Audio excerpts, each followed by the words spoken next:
My child, stop everything. This is your final call. Not tomorrow. Not later. Now. I am speaking to you with the full weight of heaven behind every word. This is not a suggestion. This is a divine interruption. I've watched you wrestle with delay, stand at the edge of decisions, and call it waiting. But the clock of purpose is striking, and I will not be silent anymore. You are standing in the doorway of destiny, and this message carries the sound of my footsteps drawing near. I don't need your perfection. I need your attention. Don't scroll. Don't pause. Don't miss one breath of what I'm about to say, because what you're about to hear will confront you, hate you, call you out of comfort and into covenant. And when it ends, you will not be the same. You will either act or regret. Choose wisely, and stay until the very last word I speak. My beloved child, this is not just a moment. This is the moment. The final call before a door closes that will not open again. Not because I am distant, but because the time has arrived. My beloved child, still your heart and let every distraction fall like dust at your feet, because this is not just another hour in your day, not just another wave of emotion that passes unnoticed. This is divine interruption. This is the breath between what was and what will be. I have stepped into your atmosphere with full intent, not to soothe, but to summon. Not to comfort alone, but to confront the still places in your soul that have grown too quiet for too long. This moment is not like the others. It is pregnant with purpose, charged with irreversible grace, trembling with urgency. I have watched you meander through seasons waiting for the right time, but child, hear me. The right time is not coming. It is here. And I, the Lord your God, am not speaking now with mere suggestion. I am declaring. The call is not gentle anymore. It is final. This is the crossing point. The line of hesitation ends here. I do not come to provoke fear. I come to provoke awakening. You have cried out for answers, direction, clarity. You've wept beneath the ceiling of what seemed like heaven's silence, asking me, when, Lord? When will it shift? When will I know? And I have come to answer, not with a date on your calendar, but with a fire in your spirit. This is the now you've been praying for. The moment your ancestors couldn't reach, the alignment others forfeited, the season heaven reserved for your name. Do not let this slip past you, as if it were ordinary. This is the threshold I whispered about while you slept. This is the moment angels prepared while you struggled. This is the chapter where I pour out what could not be released until you reach this depth of readiness. And hear me with trembling reverence, child. There are doors that will not remain open. Not because I am punishing, but because my timing is precise. The door you've waited to walk through swings open only for a moment, and if you do not move now, you may live wondering what glory passed you by while you reasoned yourself into hesitation. I've not come to accuse. I've come to ignite. I see how long you've waited, how deep you've travailed, how often you've questioned whether your faith still matters in a world spinning out of control. I see the doubts that hide behind your eyes, the silent tremors that make you wonder if you've missed your moment. But child, I tell you now, you are right on time with me. All of heaven is watching. The divine clock has struck its hour over your life. And though the enemy has tried to cloud it with confusion, to dull your urgency with comfort, I am speaking now to override every lie. This is the moment I wrote into your story before time began. And no force of darkness, no fear wrapped in logic, no pain disguised as safety can erase what I am announcing. This is not a gentle call to consider. It is a final call to act. And yes, my child, you've been here before, on the edge of change, sensing me but not moving. But this is different. This isn't a season you can circle back to. What I've arranged is time-sensitive, heaven-timed, sealed with my authority. If you walk away again, you won't lose my love, but you will walk a longer road, a road I never intended to stretch. I'm not calling you with the voice of disappointment. I'm calling you with the voice of destiny. This is not about pressure. It's about purpose. You have been chosen to carry something that cannot be delayed any longer. I am not distant. I am present. And this moment is pregnant with my presence in ways you've never known before. I've halted things on my end, aligned people in secret, and stirred your spirit in whispers so sacred, you couldn't explain them even if you tried. All of it was leading to now. Not tomorrow. Not someday when you feel more ready. Now, you will either answer this call with surrender, or continue to circle in cycles I never designed for you. I say this with holy compassion. This is your final call to obey without analysis, to move without proof, to step without knowing every detail. Because I am not calling you to understand. I am calling you to respond. The time has arrived. I am here, and I will not say this again in this way. The next voice you hear will not be a reminder. It will be the sound of the door closing. Not out of anger, but because the hour has come. You felt the tension in your spirit, the unease that won't let you rest. That is not confusion. It's my voice pleading with urgency.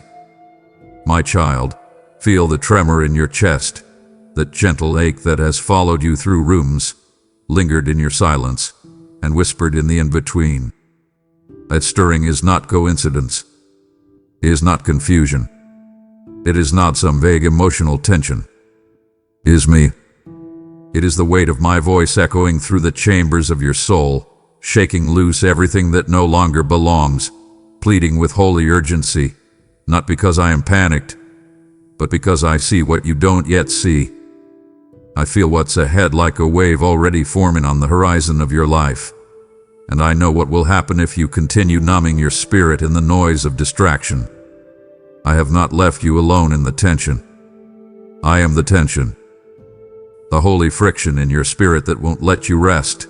That is me placing my hand against the wall of your comfort and saying, this far and no further. You've called it stress. You've labeled it anxiety. You've dismissed it as the toll of daily life. But child, I need you to see beyond the surface. You are not burdened by the weight of circumstance. You are being awakened by the weight of calling. This pressure isn't punishment. It's prophecy pressing through the membrane of delay.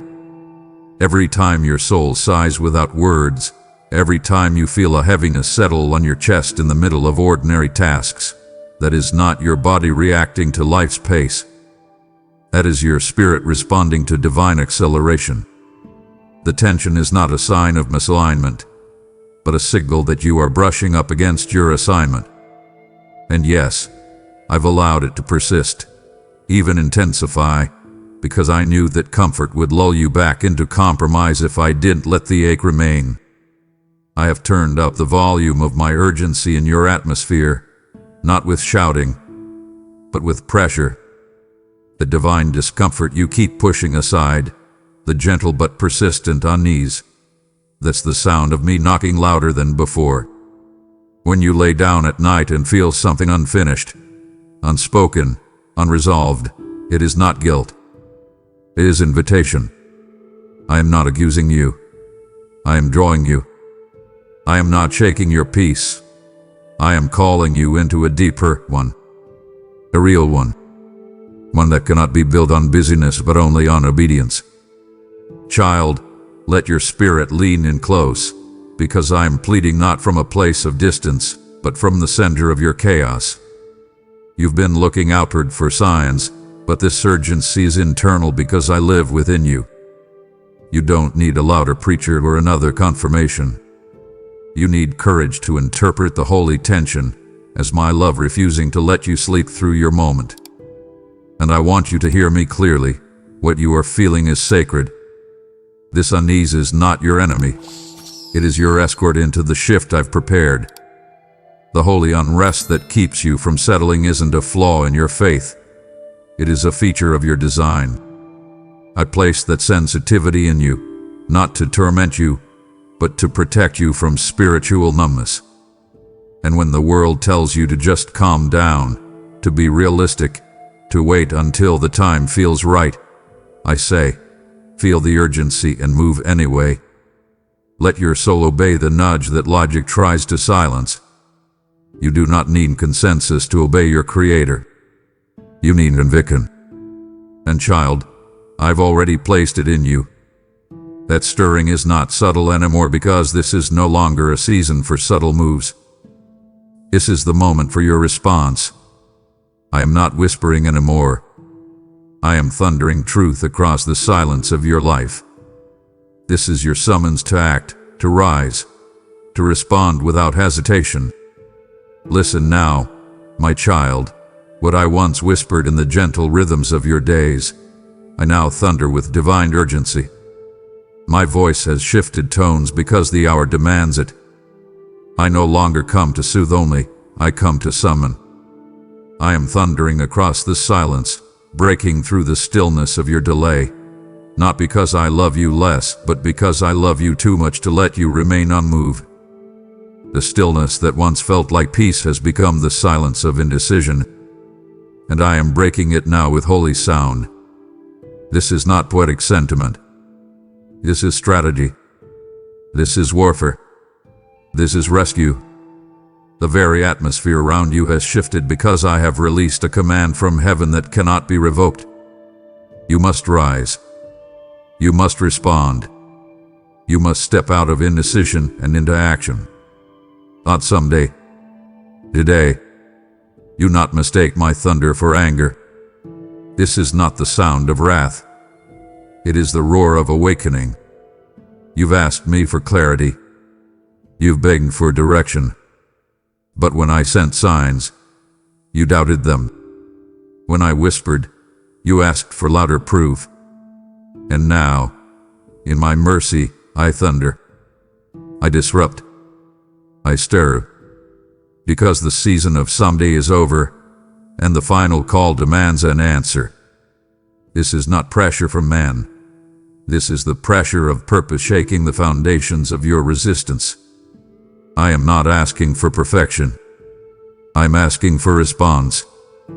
You are standing on holy ground, and every delay is costing you more than you can see right now. I know what's ahead. I see what is being prepared both for you and against you. And if you do not rise now, you will forfeit things that cannot be recovered in the same way.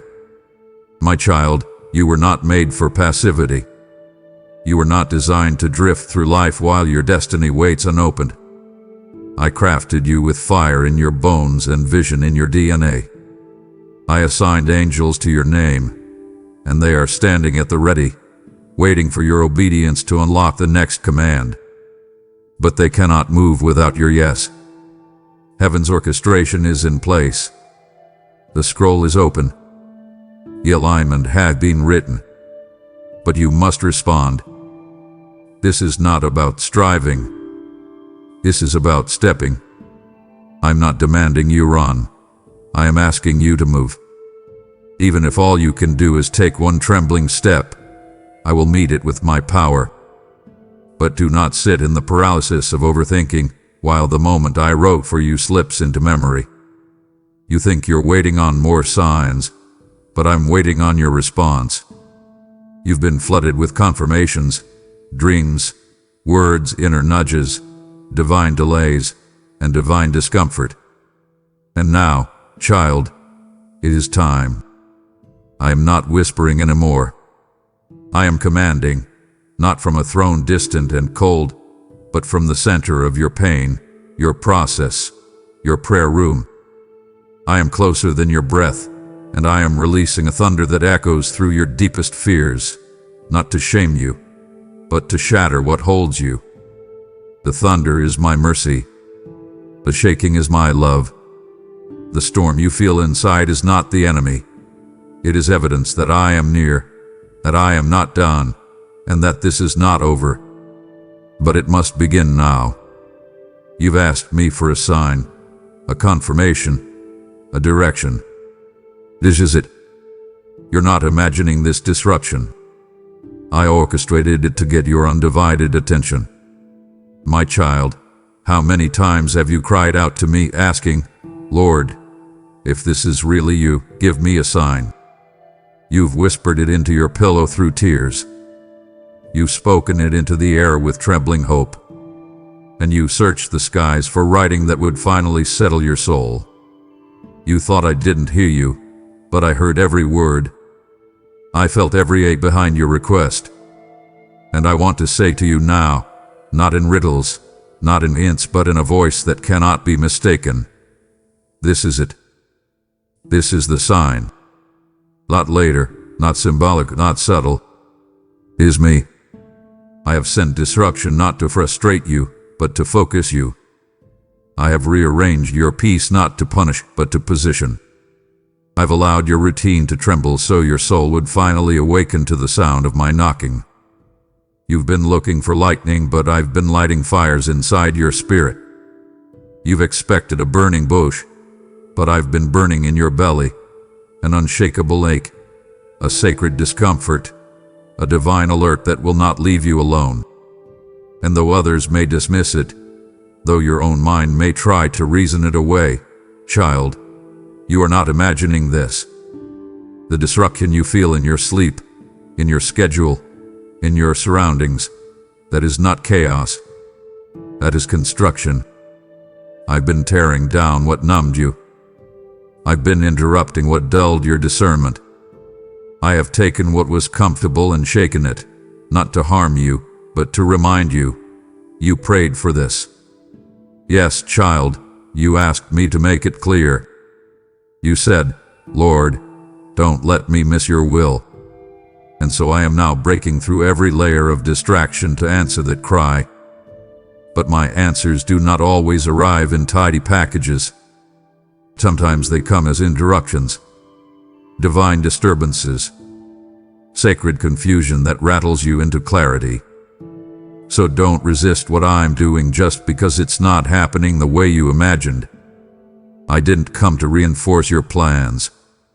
I came to reveal mine. And they are higher, deeper, weightier.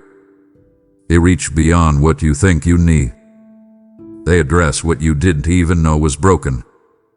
They are plans with eternal fingerprints all over them. You asked for direction, and I've given it, but it doesn't look like a signpost. It looks like a turning inside your heart, a holy pulling in your chest that says, move now. And beloved, don't let the simplicity of this moment fool you. The enemy would love to convince you that this is just another thought, another random message, another fleeting moment. But this is a sacred setup. I orchestrated this exact encounter. I silenced distractions. I bent time. I shifted algorithms. I placed this before your eyes because your spirit was finally still enough to hear it. This is not merely a sign.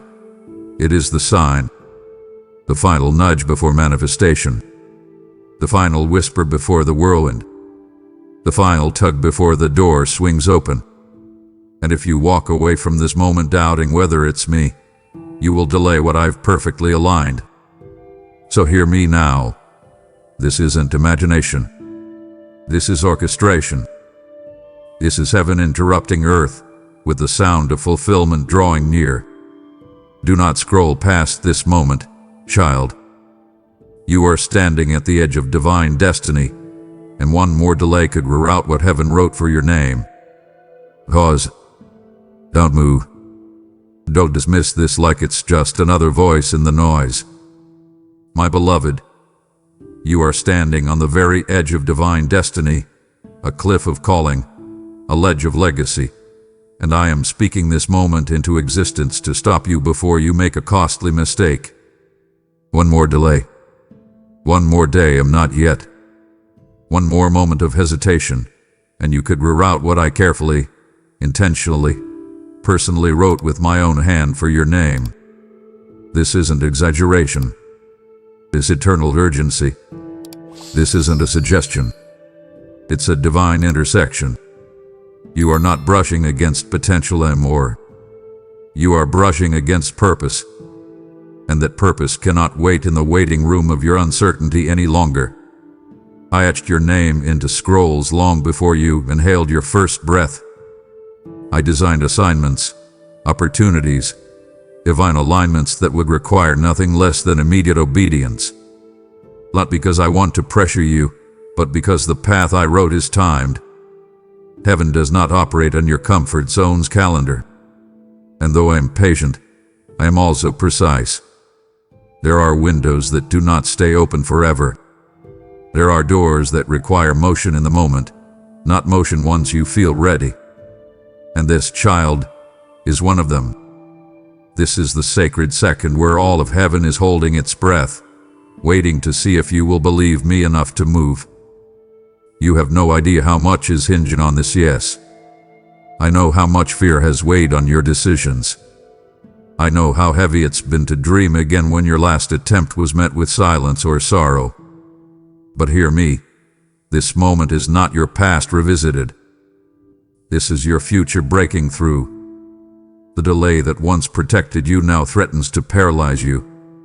And if you keep pushing this prompting into the shadows of someday, you will wake up in a landscape I never authored.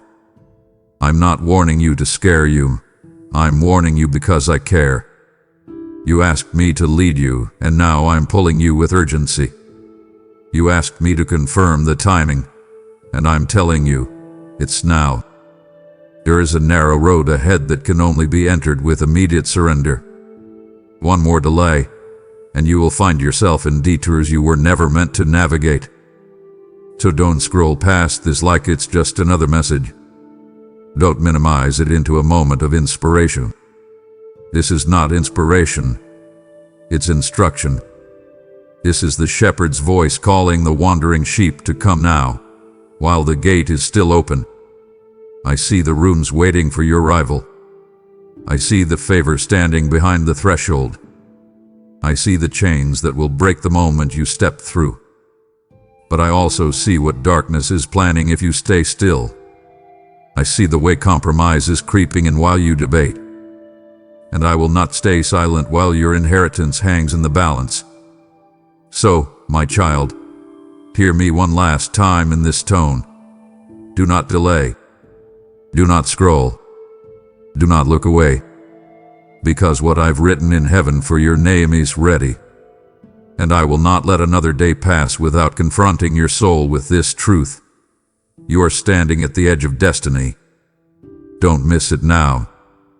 Every distraction, every delay, every comfort that made you pause has been a trap to keep you numb. But now I'm calling you out with finality and fire. Beloved child, I have watched as you've drifted, not into sin, but into numbness.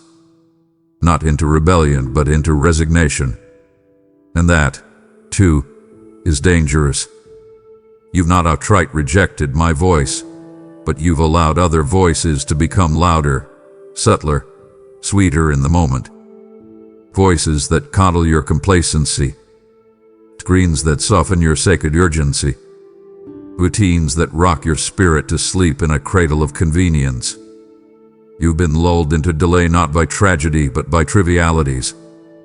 And I say this now, not with condemnation, but with fierce compassion.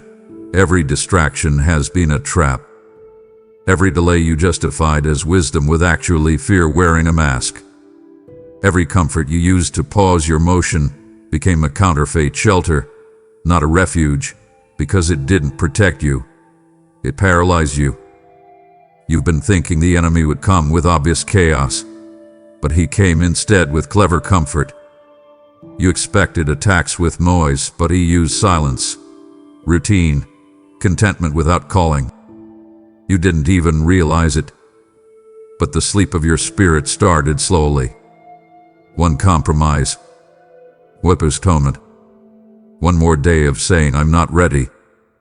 And I watched, weeping, as your hunger dulled and your purpose dimmed beneath the weight of what seemed harmless. But child, I did not call you to live half awake. I did not mark you to blend in, scroll through, or settle down in the middle of a movement I birthed inside of you. You are not a background character in someone else's story. You are a burning flame, my flame. But the fire must be fed, or it flickers into forgetfulness. So now, hear me clearly. I am not calling you out with subtle suggestions anymore. I am calling you out with finality and fire. The kind of call that breaks through layers of dust on your dreams. The kind of call that sets your comfort on fire because it was never meant to be your home. I am not inviting you into warmth, I am awakening you into wildness. Into obedience that costs. Into movements that shake your stability. Into sacrifice that silences the distractions for good. Because what's coming cannot be carried by a soul addicted to safety. You must choose. The delay ends here. The detour dies now. And I, your God, am stepping into your atmosphere with the thunder of heaven and the holy fire of decision. This is no longer an option. It is an ultimatum of love. Don't fear the fire, child. It does not come to destroy you. It comes to distinguish you. It will not burn your worth. It will burn the web of lies that told you weren't ready. This is the fire of refinement, not rejection. The fire of finality that says, no more halfway. I am calling out your name, not to embarrass you, but to emerge you. This is the rising. This is the moment where everything you allowed to pause, you must now bow to the power of yes. I'm not coming to your altar to pat you on the head. I'm coming to consume the offering of your obedience. And it starts with this. Walk away from the distractions. Cut the cords of comfort.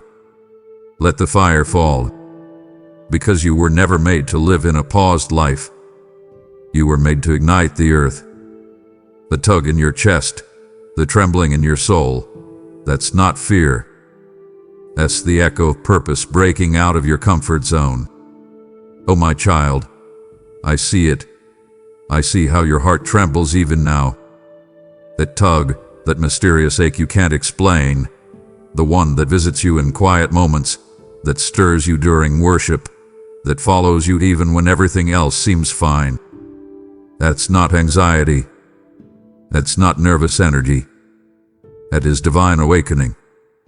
That is your purpose knocking from the inside out.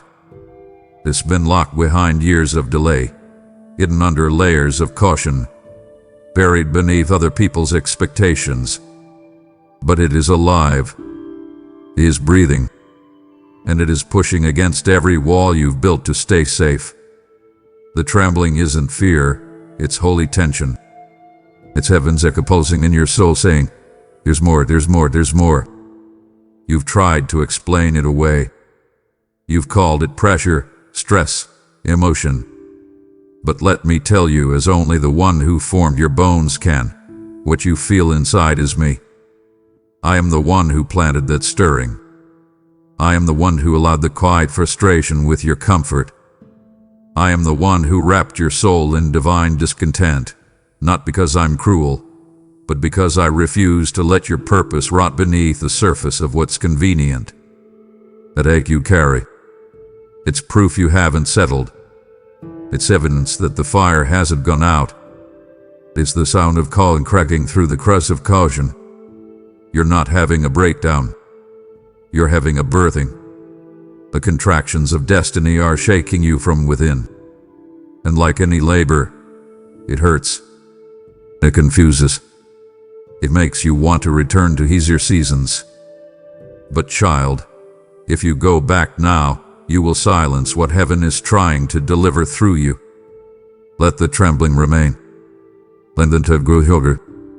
Let the unexplainable ache in your chest become your altar, because that is the place I meet you, not in your certainty, but in your surrender. I don't need your confidence. I need your yes. Even if your yes is shaking, it still carries power. Even if your hands tremble, I will strengthen them the moment you move. So breathe, child. You're not losing control. You're losing your limits. What's trembling isn't your fear. It's your former self being undone. What's tugging isn't doubt.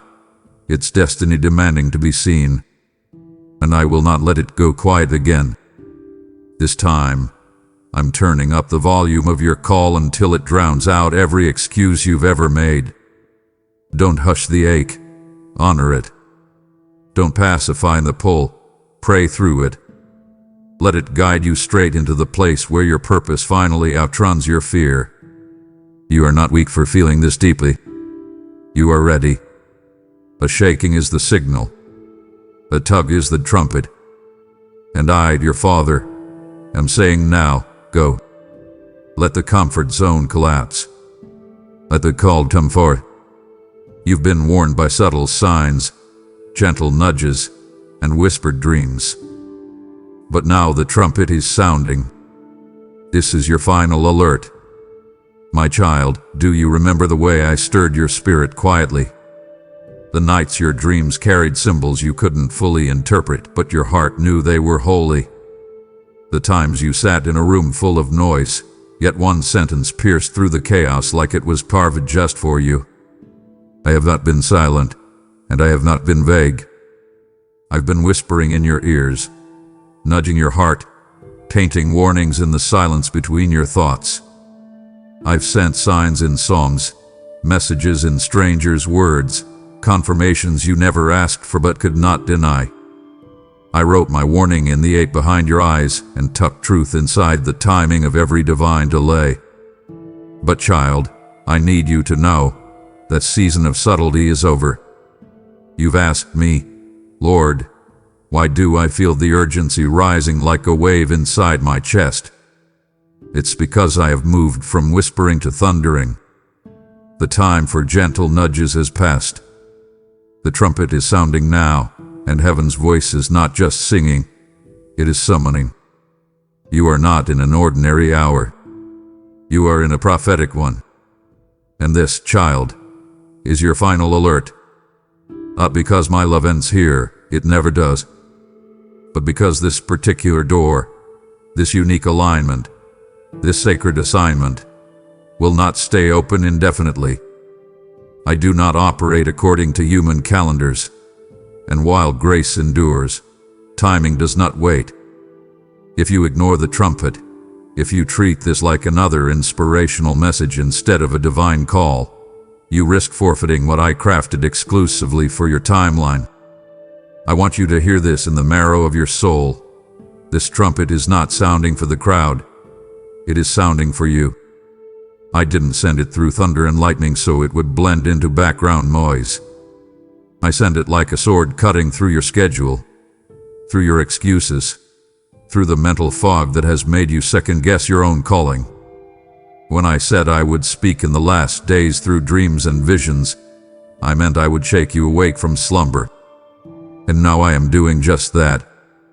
The dream that keeps coming back isn't random. The stirring in your gut when you try to settle isn't your mind playing tricks. It's me shaking the walls of your delay. It's me telling you, do not stay where you were supposed to pass through. Do not wait for another sign, beloved. This is the sign. Do not ask me to say it again in another way. I've already spoken through every channel your heart could receive. And now I sound the trumpet, not as threat but as timing, not to shame but to summon. Will you rise now? Will you act while the heavens are leaning low? Or will you silence the sound with distraction, comfort, or delay? You asked for clarity. Here it is, wrapped in fire and truth. The trumpet has sounded, and this is not rehearsal. This is divine reality. Act now, my child, act now or regret it. You prayed for breakthrough, but I'm requiring obedience. Not later. Not when you feel strong. Now, my child, I have seen the prayers. Not just the ones you offered with poetic language, but the ones that rose from the floor of your desperation. The ones you whispered through clenched teeth and shaking faith. I collected every one. I've measured them. And yes, your breakthrough has already been set in motion. But hear me clearly. Breakthrough is not just requested, it is responded to. You've cried out for change, for movement, for deliverance. But child, breakthrough doesn't come to the loudest voice. It comes to the quickest obedience. You are not waiting on me anymore. I am waiting on your yes. Not a yes wrapped in conditions, but the kind that doesn't need proof before it proceeds. Obedience is the key that unlocks what prayer has requested. And I'm not asking for delayed obedience that waits until the schedule clears or until the fear subsides. I'm asking for your now. I'm asking for obedience that walks while weeping, that surrenders while scared, that moves even when the map is blank. That is what I honor. That is what releases the next wave. You keep thinking you need more clarity, more resources, more peace. But beloved, peace follows obedience. It doesn't precede it. You want me to prove it's safe before you take the first step. But I'm saying, the first step is the proof. When you obey me without understanding, you declare that I am your understanding. You've prayed, Lord, send the miracle, and I've replied, send me your movement. You've asked, Lord, tear down the wall, and I've whispered, tear down your excuses. Your obedience is not for my benefit. It's for yours. Every step you take without knowing the full outcome unlocks another portion of the miracle I've already prepared. I haven't delayed your breakthrough. I've just been waiting for the moment your heart moved beyond performance into surrender. And I hear you now saying, but I don't feel ready. Listen to me, child. Readiness is not a feeling. It is a decision. And I do not anoint you after you act brave. I anoint you because you act even when you don't feel brave at all. So, here I stand before you, arms wide, voice firm but full of love. Not whispering but waiting. Not hinting but commanding. Now. Obey now. Move now. Trust now. Heaven's schedule is not revolving around your feelings. It's revolving around your faith. You don't have to have it all together to obey. You just have to trust the one who does. The call I'm placing before you is not complicated. It's costly but clear. And you know what to do. The breakthrough is already breathing, hovering, pulsing with readiness. And it is your obedience that opens the gate. Don't wait until it makes sense. Don't wait until you feel brave. Obey in your shaking. Obey in your wondering. Obey in your now. Because breakthrough doesn't wait for perfect conditions. It waits for radical surrender. You are not waiting on me anymore. I'm waiting on your yes. Heaven is already in motion, but I cannot force what requires your agreement. Child of mine, hear this truth as if heaven itself has leaned into your room and whispered it straight into your soul. You are not waiting on me anymore. I know it feels like I've been still. I know it seems like nothing has changed. But the stillness you're feeling is not delay. It's me waiting in place, hand outstretched, waiting for you to meet me in motion. Heaven is not paused. The angelic realm is not asleep.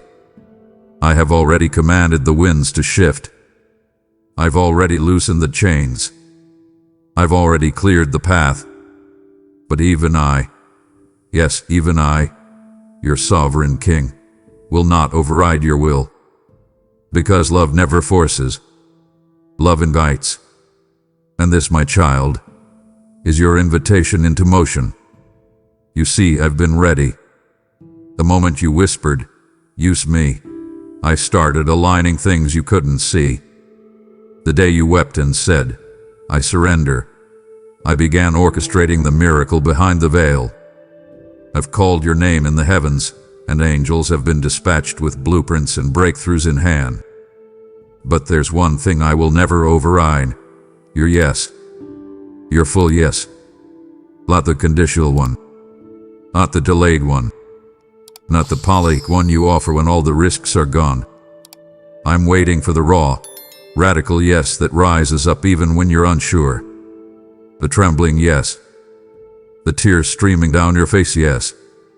The yes that doesn't require understanding, just obedience. The yes that heaven honors and hell fears. You've whispered to me, God, why is nothing happening? And I answer you now, clearly, because I'm waiting for you to happen. You are not a spectator in this story. I made you a key. You are not a bystander to revival. I made you a spark. And the heavens have already begun to move in response to your prayers. A move from me must be moving through you. Your yes is the permission that unlocks my release. I will never force myself into spaces you will not surrender. And what you don't realize is that the longer you stay stuck in hesitation, the more pressure builds in the spirit. Not because I'm angry, but because the appointed time is trying to collide with your courage. So I ask you now, with all the fire of eternity and the tenderness of a father, will you say yes? Will you break agreement with delay and finally partner with me in motion? The time for waiting has ended. You're not on pause, you're being summoned. What I wrote in heaven can't be activated on earth without your response. I've been waiting not because I'm unsure, but because I'm honorable. I will not drag you. I will not shove you. I will call you, again and again and again, until your yes becomes the sound that unlocks what's been waiting all along. Don't say, I'll wait on God, when I'm already standing at the altar of your destiny saying, I'm waiting on you. So, child, what will you choose? My child, if this word has ignited something in you, then let it not end with emotion. Let it continue through obedience.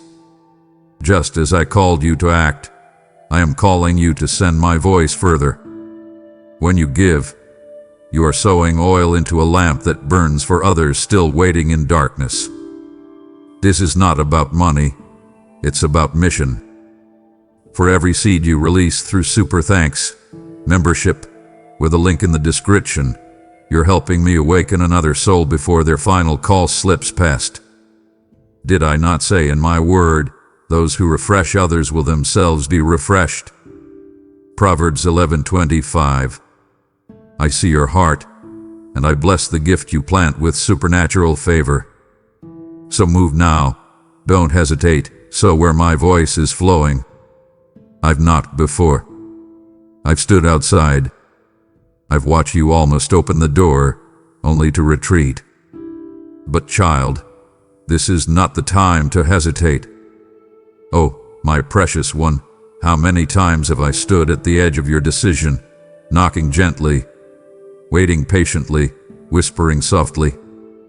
I've stood outside the doors of your comfort zone with tears in my eyes, watching you draw near only to shrink back when the wind of change grew cold. I've seen the spark in your eyes when you felt me close. I've watched you grip the doorknob of obedience, ready to fling it open. And then, fear whispered, doubt pulled you back. Logic reasoned you out of it. And again, I stood outside, not angry, not ashamed of you, but aching, because I knew what was waiting on the other side if only you'd let me in fully. But child, hear me now, not in the tone of disappointment but of divine determination. This is not the time to hesitate. This is not another rehearsal. This is not another loop around the same mountain. This is the moment. And hesitation has a price. Not because I am punishing you, but because some doors are only open for a season. The window of this specific opportunity is narrow by design. It was crafted for your now, not your later. I'm not standing on the other side of just any door. I'm standing at the threshold of your transformation. And I will not barge in. I will not force entry. I will knock, call, wait, but child, you must move. You keep asking, God, when will you push me forward? But I never push. I invite. I extend my hand. I make the path. I open the door. But I will not drag you into your destiny. A decision is sacred, and it must be yours. I know hesitation feels safe. I know your mind tells you to wait for confirmation, for control, for clarity. But child, sometimes the clarity comes after the step, not before it. Sometimes I will only light the path as you walk. That's the nature of faith. It's the power of trust. And you cannot wait until the fear leaves to move, because the motion is what breaks the fear. The step is what silences the hesitation. And the opening of the door is what changes everything. Let me in. Not later. Not when your heart stops pounding. Out. Because I've knocked before. And I've watched you almost say yes. Almost step out. Almost become what I designed. But almost will not fulfill your calling. Almost will not birth revival. Almost will not carry the weight of what I'm about to pour out. And so, this is not just another invitation. It's a line in the sand. Not out of harshness, but out of holy longing. I want to enter. I want to move with you. I want to pour out what's been waiting. But the door must open, fully, fearlessly, finally. Hesitate no more, my child. I'm right here. And everything changes when you open now. What I have for you requires risk. It requires surrender. It demands a full turning away from what has diluted your fire. My child, lean in. I must speak plainly now, not to harm you, but to heal you. What I have prepared for you, what heaven has already authored in your name, will not come through comfort. It will not emerge in the land of safety. It will not flourish in halfway obedience. No, what I am calling you into requires risk. The kind of risk that makes your stomach twist and your knees shake. The kind of risk that feels like loss before it reveals itself as breakthrough. Because destiny doesn't come dressed in certainty. It comes clothed in faith. And faith always feels like folly at first. You want me to show you the outcome before you step. But I'm saying, step, and you'll see the outcome unfold beneath your feet. You cannot carry my glory while still gripping what dilutes your fire. I know this isn't easy to hear. I know you've grown attached to the very things that keep you small. But I am not calling you to a half-lit flame. I'm calling you to burn, to blaze, to ignite atmospheres with my presence. And that fire cannot burn through divided loyalties. You cannot run with lions while feeding your fears. You cannot birth the new while clinging to the old. I need you to choose. Because every time you tolerate what I've told you to leave, your flame dims. Every time you return to what numbed you, your clarity clouds. And I didn't create you to be dim. I created you to shine with unapologetic fire. You said, but God, it's hard to let go. And I say, I know. But it's harder to stay bound. It's harder to live beneath your calling. It's harder to carry the ache of delayed obedience. I will not force your hand. But I will not lie to you either. This path forward will cost you. It will cost comfort, certainty, approval from those who don't understand your calling. But child, what you lose in comfort, you'll gain in clarity. What you release in fear, I will return in fire. I will give you boldness for every boundary you cross in my name. I will give you strength for every risk you take in obedience. But I cannot pour into clenched fists. I cannot light what you keep buried beneath compromise. You must turn away, not halfway, not emotionally, but fully. I not have remnants and have all. because only then can I release all I've prepared. You say you want fullness, then come to me with fullness. Full surrender, full risk, full repentance. I want the version of you that doesn't hold back, the version that doesn't make excuses for your delay, the version that's ready to burn every bridge that leads back to less. Because what I'm doing next in you can only be birthed in the presence of undivided devotion. This is not a suggestion, child. This is a holy demand, rooted in love, drenched in mercy. Come out from what has dulled your fire. Break covenant with compromise. Risk everything, because what I'm about to do in your life will require it. The doors of destiny are weighty. They do not open with casual interest. They require violent faith and immediate action. My child, let me speak this truth into the deepest part of your being. The doors I have prepared for you are not light. They are not ordinary. They do not creak open with passivity or open wide for spectators. The doors of destiny are heavy with glory, and only the weight of faith, real, raw, violent faith, can move them. This is not a hallway for the hesitant. This is not an invitation for the indifferent. He is a summons for the bold, for the brave, for the broken who refuse to stay bound. You will not enter through these doors with lazy belief or lukewarm conviction. They are not for the curious.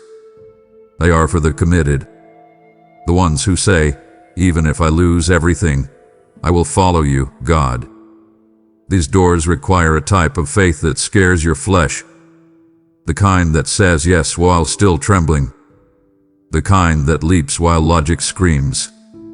The kind that refuses to wait until the next prophetic word but acts on the last one I already gave.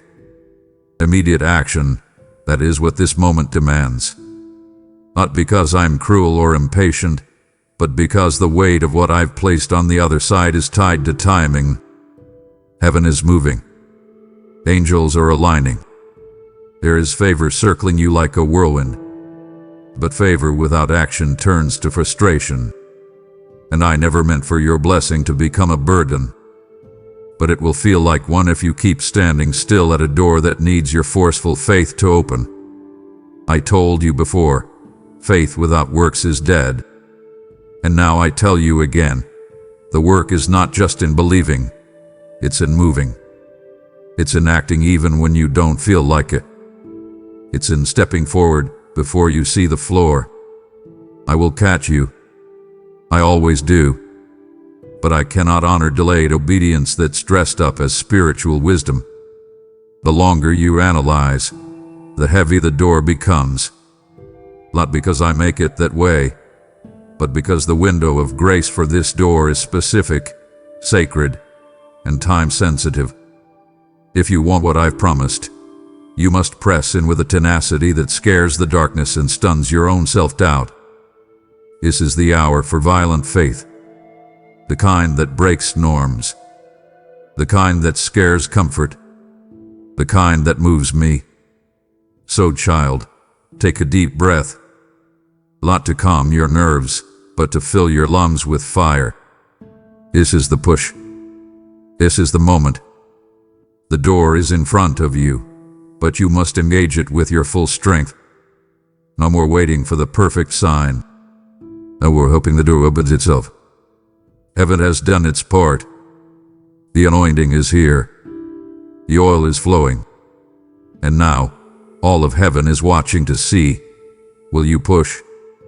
Will you press? Will you move? Because the door will not yield to passivity, but it will bow to violent faith. And I am right here, cheering, commanding, and calling, Bush, my child. The door will open, but only if you do.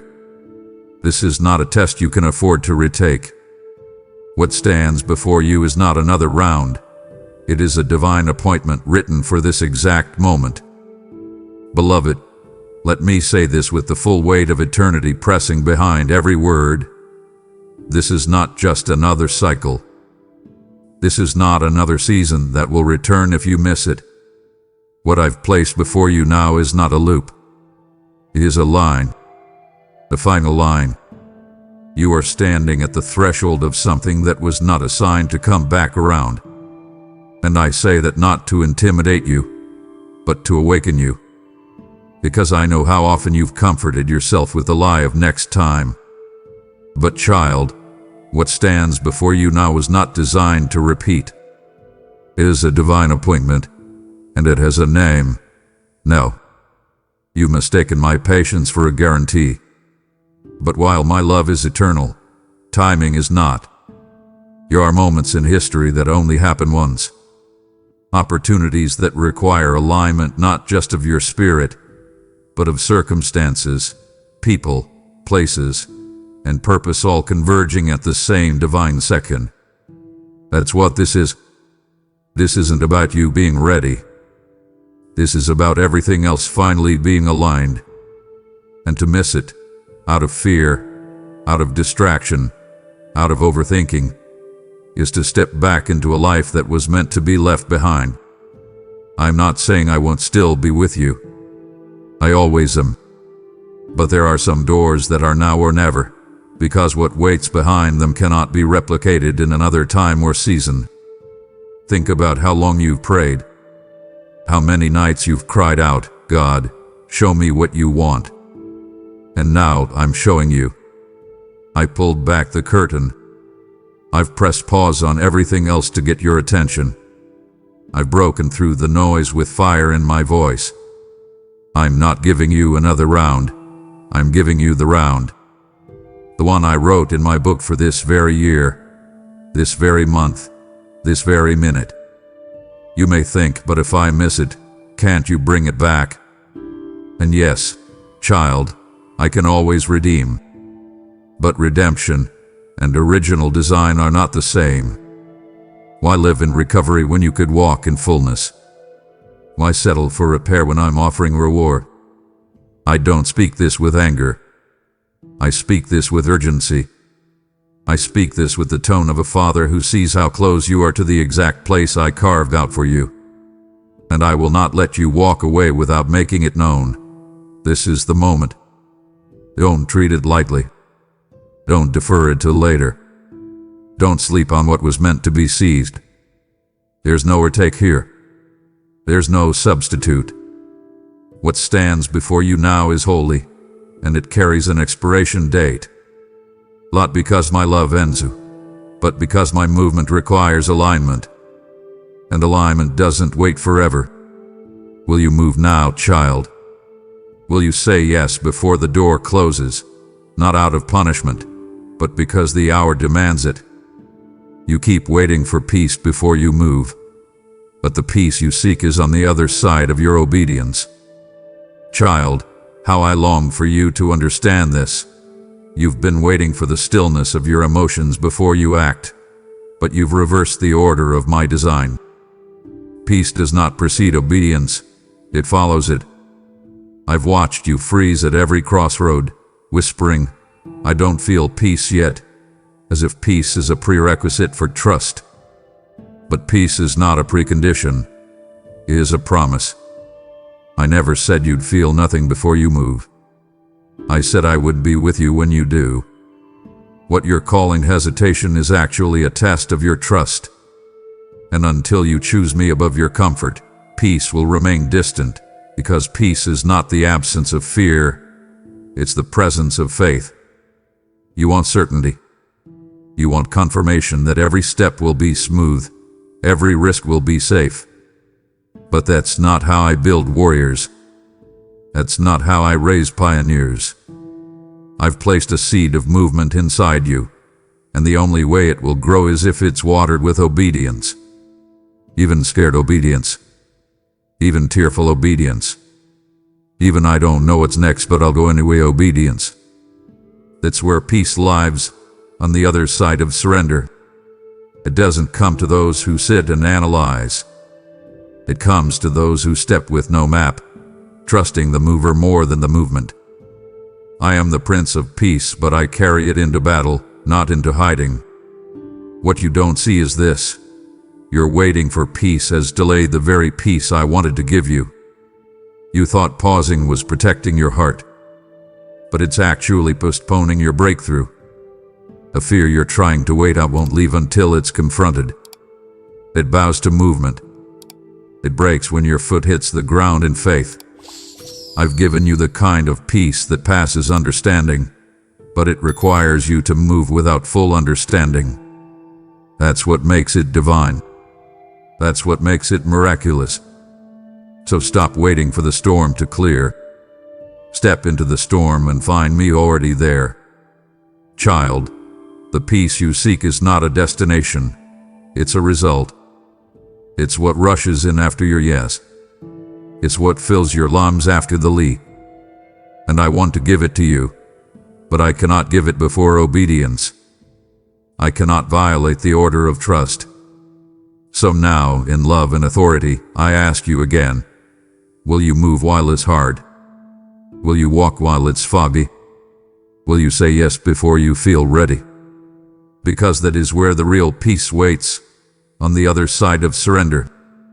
And once you taste that peace, you'll realize it was never a feeling at all. It was a person. It was me, waiting to meet you, not at the beginning of your yes, but in the middle of it. If you don't act now, what was meant to be yours could be handed to another. I love you endlessly, but I will not delay the kingdom waiting for delayed obedience. Listen to me now, beloved, with both reverence and weight, for this truth carries holy fire. There are things I intended to place in your hands that are time-sensitive. They are not trophies. They are tools for my kingdom. And when you delay, the harvest suffers. My heart grieves when I see what was meant to be yours hanging in the balance, not because I have withdrawn it, but because your hands have yet to reach for it. I love you with a love that never fades, but I do not suspend my plans indefinitely for indecision. I am a God of perfect love, yes, but I am also a God of divine order. And when one vessel will not move, I will not let the purpose perish. I will place it in the hands of another who is willing to say yes now. You've asked me, would you really give my promise to someone else? But child, understand this. I don't reassign promises out of punishment. I reassign assignments out of urgency. This is not about your worth. You are forever my beloved. Nothing changes that. But calling is not just personal, it's missional. The lives attached to your obedience do not wait forever. The people, the places, the moments I orchestrated are real, and they are right. When you hesitate, those destinies remain unfulfilled. And I, in my mercy, will not let souls suffer waiting for someone who refuses to move. I will use another, not because I've rejected you, but because I refuse to abort what heaven has scheduled. You were never my backup plan. You were my first choice. I hand-selected you, gifted you, prepared you. But your purpose is not a trophy to be admired in safety. It's a sword meant to be wielded in battle. It must be lifted now. You are given an anointing for impact, not for analysis. The more you overthink, the more ground is lost. And if you do not rise into what I've prepared, someone else will carry what was meant to bear your fingerprints. Yes, I'll still walk with you. Yes, I'll still redeem your future. But child, you'll always feel the emptiness of what was meant to be yours. The echo of what could have been. And I don't want that for you. I want fullness.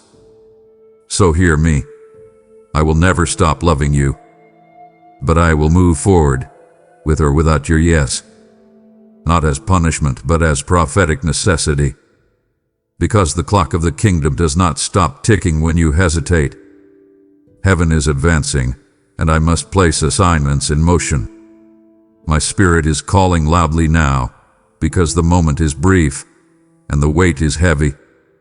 And you, child, were meant to carry it. But I will not wait much longer. Decide now. Move now. Because what I offered you is precious. And if you leave it unclaimed, another will run with it. You keep wondering why the agitation in your spirit won't go away. It's because I've already moved it, and I'm waiting for you to catch up. Child, let me reveal to you the root of your restlessness, the agitation, the tension, the unsettled ache that keeps rising like waves in your chest. That's not confusion. That's not emotional instability. That's spiritual misalignment. Your spirit is not at war with peace. It's at war with pod. The ache you feel is because I have already moved it, and your soul senses it. You may still be standing still, but the wind of my spirit has shifted. I am not where you were.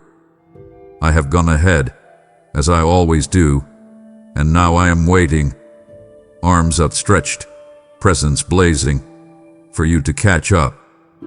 You've asked me, why does everything feel off?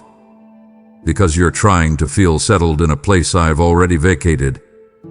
The grace that once covered your delay has lifted, not in anger, but in invitation. I'm not in the last word you heard. I'm in the next step you've been avoiding. And you cannot feel peace where there is no longer purpose. That stirring you feel, that agitation you cannot shake, is my mercy, not my judgment. It's me refusing to let you grow comfortable in a place that no longer hosts my fire. You want peace to return, but peace lives in motion. And I'm no longer lingering where you left me. I've stepped into your next, and I'm calling you to follow now.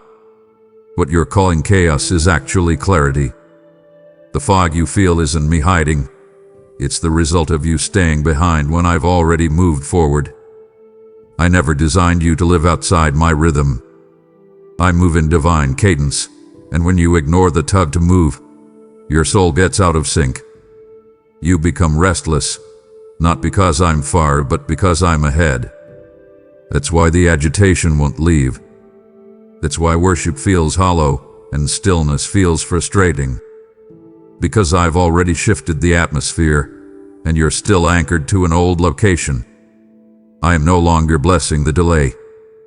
I'm beckoning you into acceleration. So now, precious one, don't fight the restlessness. Follow it. Let it drive you out of what's familiar and into what's divine. I've made room for you in the next place, not the past one. The answer to your frustration is not more waiting. It's more walking. Movement will return your clarity.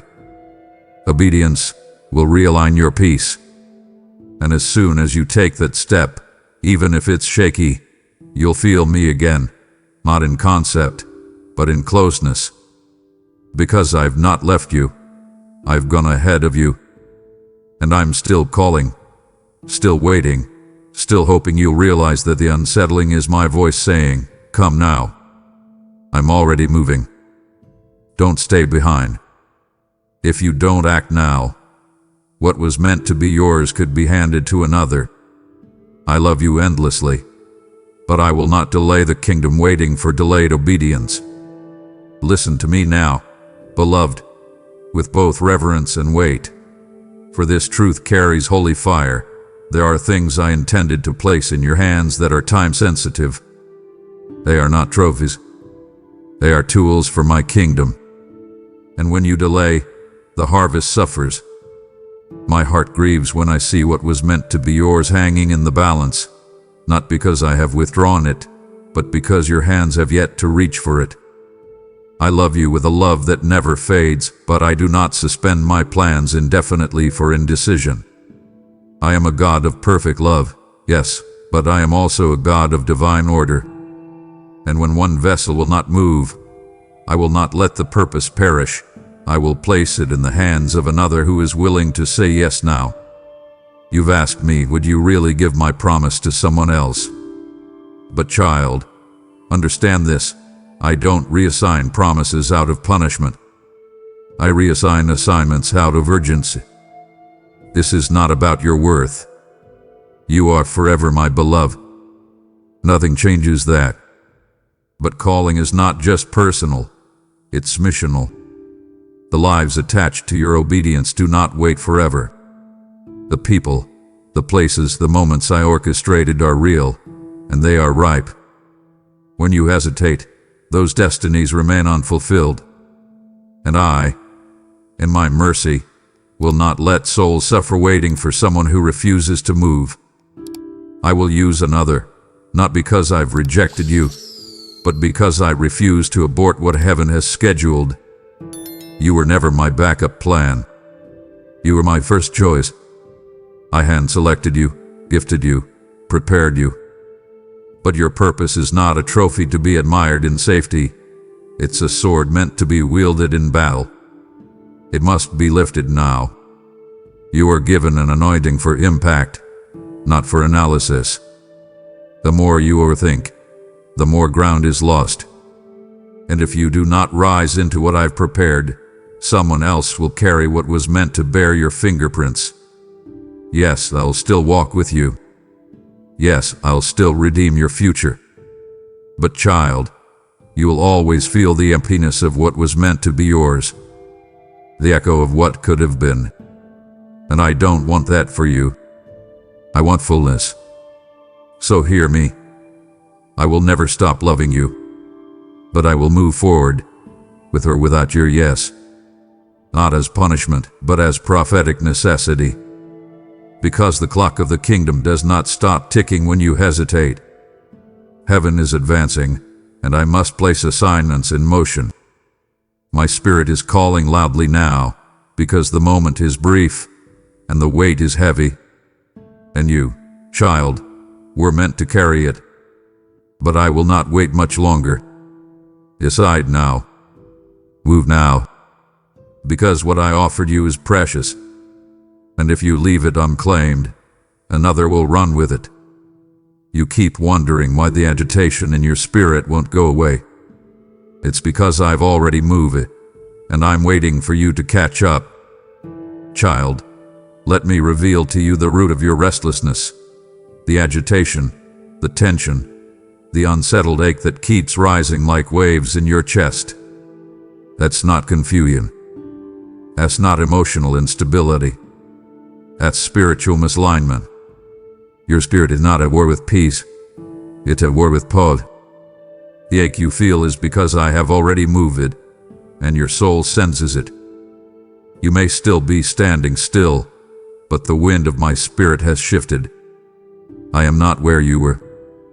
I have gone ahead, as I always do, and now I am waiting, arms outstretched, presence blazing, for you to catch up. You've asked me, why does everything feel off? Because you're trying to feel settled in a place I've already vacated. The grace that once covered your delay has lifted, not in anger, but in invitation.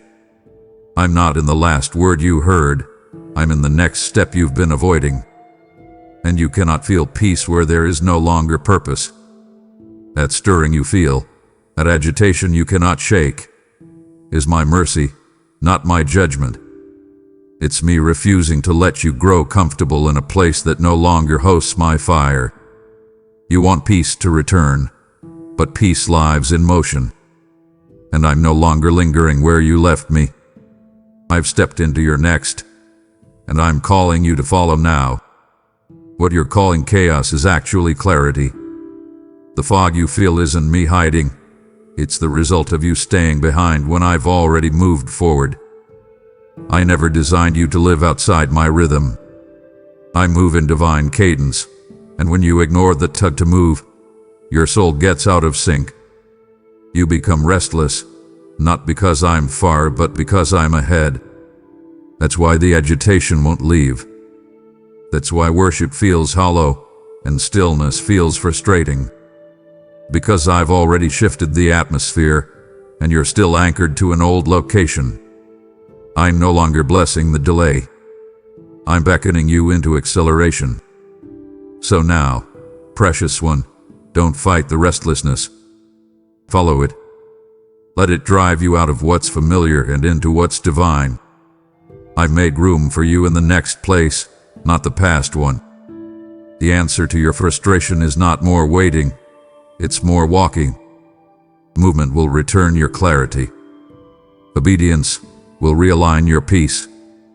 And as soon as you take that step, even if it's shaky, you'll feel me again, not in concept, but in closeness. Because I've not left you. I've gone ahead of you.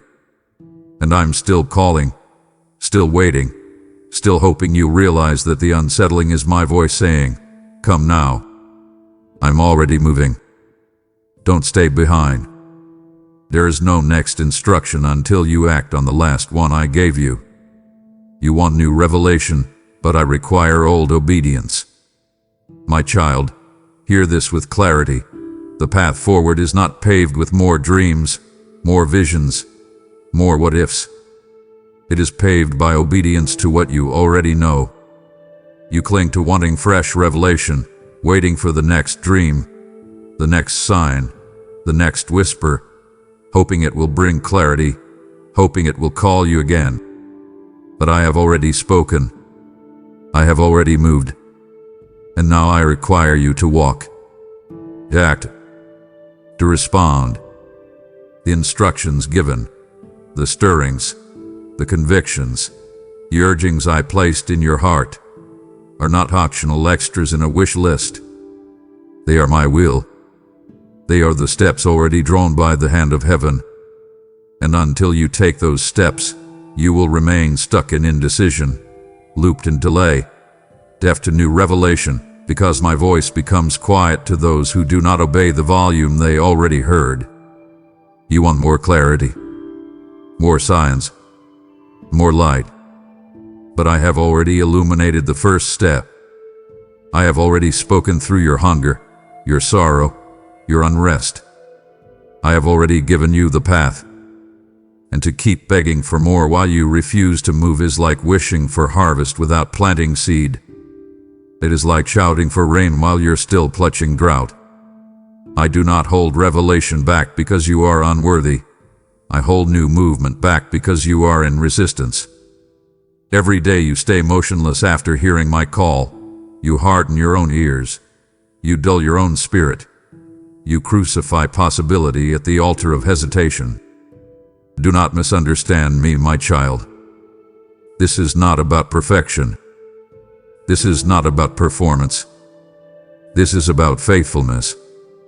I am not waiting for your confidence or your certainty. I am waiting for your commitment. The commitment to obey even when nothing looks ready, even when the floor beneath you feels shaky, even when the world seems still. That moment you stepped into uncertainty before, that was a promise of obedience, and I saw it. Heavenly forces stirred. Alignments shifted. But then you waited. You paused. You looked for comfort.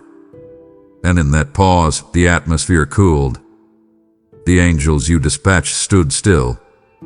The lines I drew in the spirit remained unclaimed. And what was set apart for your hands began to hover, unsettled, like a seed that never sprouted because its soil was untouched. You keep hoping I will upgrade the plan, send a clearer map, open a wider door. But the upgrade will come only after the first door opens.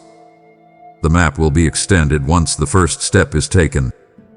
The wider door will emerge only when you walk through the narrow one. I am not against you. I am for you.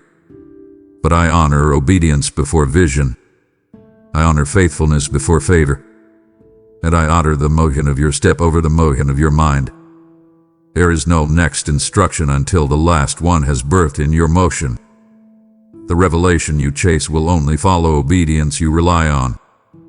So do not ask for new words when you have not acted on the old. Do not look for fresh fire if the embers you already hold are still wet with hesitation. Pick up what I have placed in your hand. Light it. Move. And I will meet you in motion with the fullness you crave. This is not a limitation, my child. It is a boundary of covenant. Because I am not interested in short bursts of inspiration. I am building dynasties of destiny. I am not crafting sermons. I am birthing legacies. And those legacies are written in obedience over time. Not in occasional responses, but in continual surrender. So listen, take the step now. Not when the moment feels right. Not when the noise dies down. Not when you feel courageous. But now. Because I have spoken. And faith without action is still deaf. Obedience without motion is still silence. Let your feet answer the prayer your lips have spoken. Let your motion match your longing. And then, watch the heavens reposition everything for your yes. Your window is not eternal. The opportunity is holy, but it's also time. This is not pressure. That's true. Beloved child, do not harden your heart to this reality. The window before you is not forever. What I placed within your grasp is sacred, yes, but it is also timed. Heaven formed the alignment for a season, for a precise moment. The people, the doors, the favor, the timing, it has all been synchronized by divine hands. This alignment is not casual. It is cosmic. And it is not meant for all eternity to wait for you. Think of what I am offering as a divine door etched in the sky, bowed over with promise and wind, but it will not stay open indefinitely. Every second you hesitate, every rationalization you entertain, every comfort you cling to, you risk the door swinging closed behind you, and the wind shifting the promise to someone else's hands. This is not meant to cause fear, but to awaken urgency. It is not manipulation, but mercy. I am not threatening to take away what I gifted you. I am confessing that fate doesn't wait on flesh. I am declaring that timing, my timing, must be honored. I have delayed long enough. I have held my breath long enough. Now I breathe, and the breath of heaven draws near. The favor I released, the paths I cleared, the people I repositioned, they all exist now because the hour has come. And you, my child, are invited, but you must walk through. The opportunity is holy, but holiness does not equal immortality. What is sacred does not last forever if it is ignored.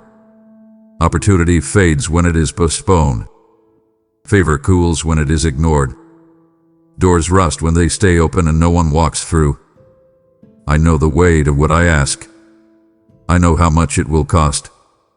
I know how scary it is to step out when everything around you says wait.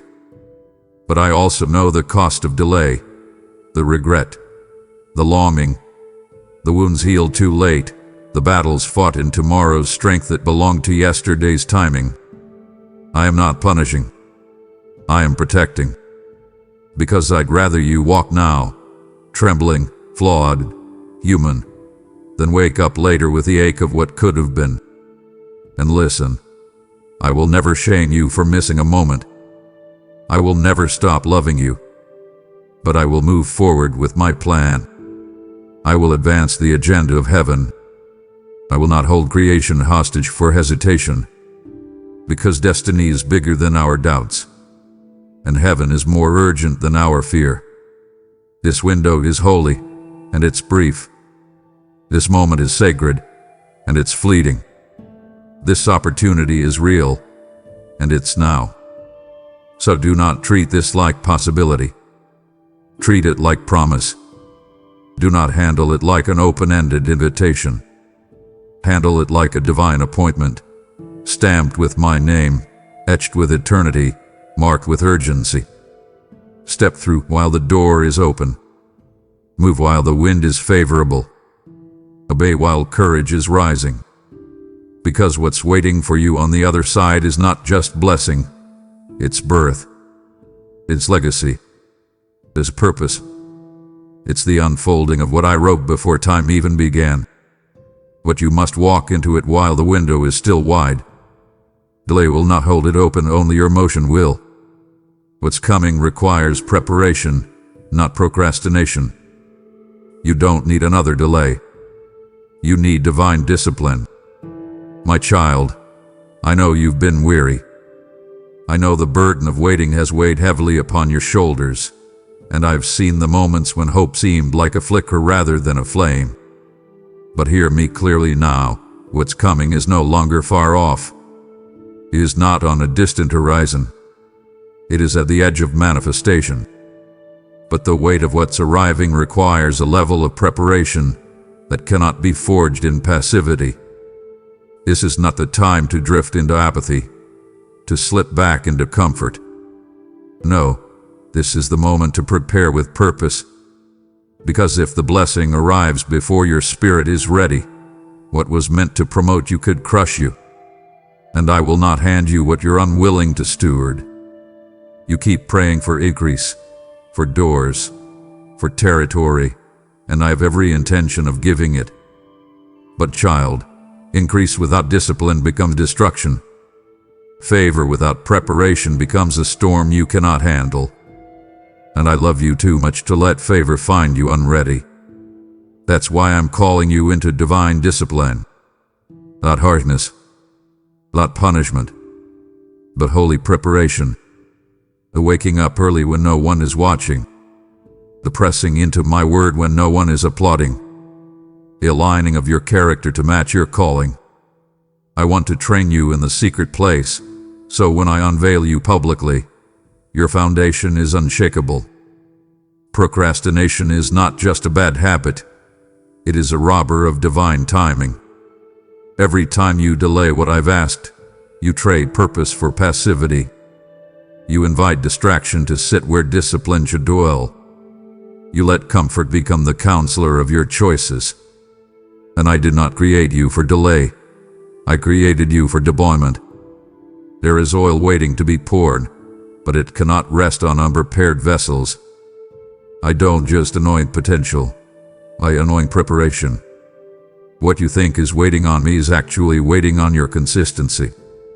I do not bless what feels urgent. I bless what is stewarded. I pour out not on excitement, but on readiness. So rise up now, not in shame, but in strength. Shake off the dust of delay. Break agreement with procrastination. Pick up the tools of discipline, prayer, fasting, devotion, excellence, integrity, and prepare as if the door could open tomorrow. Because it could. And when it does, you'll either be found ready or found wandering. I don't say this to pressure you. I say it to position you. Because what's coming is beautiful, and it's big. And I want it to find you strong, focused, and fully aligned. Let this be the season of sacred preparation. Train like a warrior. Watch like a prophet. Build like a son who trusts his father. I'm not just bringing breakthrough. I'm bringing battles you will win only if you've prepared ahead of time. And I want to win with you. So prepare now, child. Prepare like it's already here. Because it is. You heard the weight of what's coming. You felt the urgency. And now, I ask you, will you partner with me to carry this word further? Just as Noah prepared the ark before the flood, so must you help build the platform that reaches others before the door closes. Every offering you release is like sending manna into the wilderness of someone else's despair. This is kingdom ground, fertile soil, and what you sow now will return as multiplied harvest. I told you, this is not the time to procrastinate. This is holy ground, and every gift you give makes you a builder of my message in the earth. Step into my flow, support the work through the link in the description, and watch what I do with your obedience. You keep asking me to confirm, but I'm asking you to commit. The moment doesn't need more signs, it needs your surrender. My beloved, there is something we must confront together, not in condemnation, but in clarity. You keep asking me for confirmation, another sign, another word, another open door. And in my mercy, I've given them. I've spoken through dreams, through strangers, through scripture, through sudden stirrings in your spirit that made no sense except to you and me. I've lit the path again and again. I've repeated the instructions until your heart nearly memorized them. But now, the time for confirmation has passed. What I need from you now is commitment. There's a point in every journey where confirmation becomes clutter. You've stepped into that point now. The more you ask for signs, the more your spirit crowds out the simplicity of my voice. I never intended for you to live addicted to affirmation. I intended for you to live anchored in trust. You want me to echo my word again, but I'm asking you, when will the first word be enough? When will you trust what I already spoke? When will you stop looking for escape routes and finally commit to the course I've laid out before you? You're not lacking clarity. You're lacking surrender. And I say that not to wound you, but to wake you. Surrender is not a feeling. It's a decision. It's you saying, even if I don't understand, I will still obey. It's you saying, even if I don't feel ready, I'll still move. That kind of surrender changes atmospheres. That kind of surrender shatters cycles. It releases a wave of favor that logic could never manufacture. But as long as you keep waiting for more signs, you'll stay stuck in delay disguised as discernment. There is no wisdom in constant postponement. There is no honor in spiritual hesitation. Commitment is the confirmation. Your step is the sign. And once you decide, heaven will respond with waves you never imagined. So now, child, commit. Not half-heartedly, not tentatively. Commit with everything. Put your foot on the water like Peter. Burn the backup plan. Close the escape hatch. Throw yourself into the promise like it's the only thing left, because it is. I've said enough. You've heard enough. And I've waited long enough.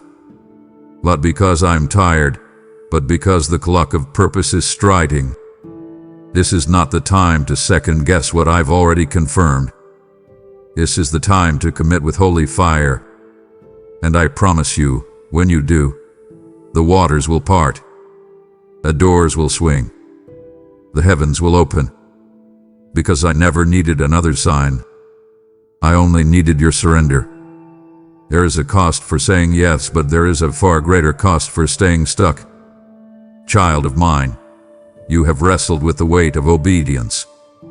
I have seen you pacing in the night, heart pulled between longing and fear, wondering if saying yes to me will cost you too much. You looked at the price of surrender and whispered, God, can I afford this? And I have waited, patiently, painfully, knowing that what you fear losing is nothing compared to what you were created to carry. Yes, there is a cost for obedience. Yes, there is loss in following me fully. But hear me now. With my voice trembling with the force of eternity, the cost of staying stuck is greater than the price of your yes. Do you know what it costs to stay where I didn't call you? It costs a peace. It costs purpose. It costs your identity unfolding. Every moment you delay, something inside you grows quieter. Every time you tell yourself, not yet, you bury a seed that was ready to break the soil. You want to protect what's familiar, but what you're calling safety is actually spiritual stagnation. Staying stuck will cost you clarity. It will cost you the joy of motion. It will cost you the wild adventure of seeing me show up in places you never expected. I'm not threatening you. I'm warning you, in love. Because I never designed you to live in pause.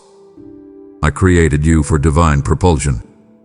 You keep calculating the price of obedience like it's too steep, but you forget. Obedience doesn't take something from you. It awakens something in you. You're not losing your life when you surrender. You're finding it. You're not dying when you step into the unknown. You're finally living. There are parts of you that can only breathe on the other side of obedience. There are gifts in you that will never be activated until you walk where I'm leading. If you stay where you are, yes, you may feel safe, but you will be unfulfilled. And I didn't die for you to live unfulfilled. I gave my life not just to save you, but to launch you. And that launch starts with a yes. So count the cost, but count it directly. Don't count only what you think you'll lose. Count what I've promised you will gain. Count the intimacy, the joy, the favor, the breakthroughs, the alignment, the clarity, the legacy. Count the freedom. Count the fire. Count the power. That's what your yes unlocks. Yes, it costs something, but staying stuck will cost everything. Don't trade divine destiny for momentary comfort. Don't let fear invoice your future. Say yes now, even trembling, and I will meet you with strength you've never tasted. You won't have to carry the cost alone, child. I will walk it with you. And the moment you step forward, you'll realize your yes wasn't loss. It was the doorway to your becoming. Partial obedience is still disobedience, and delayed obedience is the same as denial. My child, I need to say this in love, but with the sharpness of truth. I am not pleased with halfway surrender. I am not honored by the portions of your obedience that feel convenient. I am not moved by what you offer if it's only what costs you nothing. I know this is hard to hear, but I am speaking to free you, not to shame you. Because every time you say yes with your lips but maybe with your life, your spirit fractures. Every time you obey partially, halfway, hesitantly, conditionally, you don't step into destiny. You step into delay. And delay doesn't hold me hostage. It holds you. You've convinced yourself that delayed obedience is wise. You've called it discernment. You've wrapped it in prayer. But I see it clearly. It's fear dressed up as faith. And I love you enough to call it what it is. Obedience is not delayed reaction. It is immediate response. It doesn't wait until the risk is gone. It doesn't pause until the crowd claps. It moves because I've spoken. And anything less than full. Now obedience is not partial loyalty. It is disobedience in disguise. And disobedience, no matter how gently it's masked, blocks the flow of what I am trying to release. I will never force your yes, but I will not bless what's wrapped in resistance. You're holding back parts of you because you're afraid. Afraid of looking foolish. Afraid of losing support. Afraid of being too radical. What child? I didn't call you to fit in. I called you to follow me. And following me is always radical. It means laying down your logic, surrendering your timing, demolishing your conditions, and handing me the keys, all of them. Partial obedience keeps you tethered to places you were meant to leave behind. It stretches you between two worlds, and you were not built to straddle both. You were built to walk forward without looking back. Until you obey fully, your feet cannot stand where your calling has already been waiting. So here I am, again, not angry but insistent. Not distant but deeply invested. I'm not asking for your perfection. I'm asking for your full permission. All of it. No more halfway offerings. No more when I feel like it faith. I need your full yes. The one that breaks your idols, silences your fears, and shatters the pattern of delay. Don't be the one who almost stepped in, almost answered, almost obeyed, almost never builds legacies, almost never shakes hell, almost never walks in power. This is the hour to obey fully. Now, not when the moment is easier, not when the path is clear. Now, I'm ready. The heavens are ready. And everything I've prepared is waiting for your undivided yes. I'm not waiting for perfection. I'm waiting for permission. I cannot complete what you still refuse to begin. Child, you've held yourself back because you still believe the lie that I require your perfection. You think I'm waiting for your flawless plan, your perfected faith, your fully developed strength. But hear me clearly now. I never asked for perfection. I asked for permission. I am not watching you with a checklist of flaws. I am waiting for the simple, unedited, desperate yes that opens the door for me to finally move in fullness. You keep praying for me to complete the promise, but I cannot complete what you still refuse to begin. I cannot finish what you keep postponing. I will not force what must be freely offered. You've been stuck not because you lack ability, but because you've withheld access. You have asked me to write the next chapter, while still holding the pen. But I am not co-authoring this with your fear. I am not collaborating with your hesitation. I am waiting for you to drop the pen, open the gates, and give me full permission. Not partial access, not weakened surrender, not emotional obedience. All of it. Give me the broken pieces. Give me the unknowns. Give me the plans that didn't work.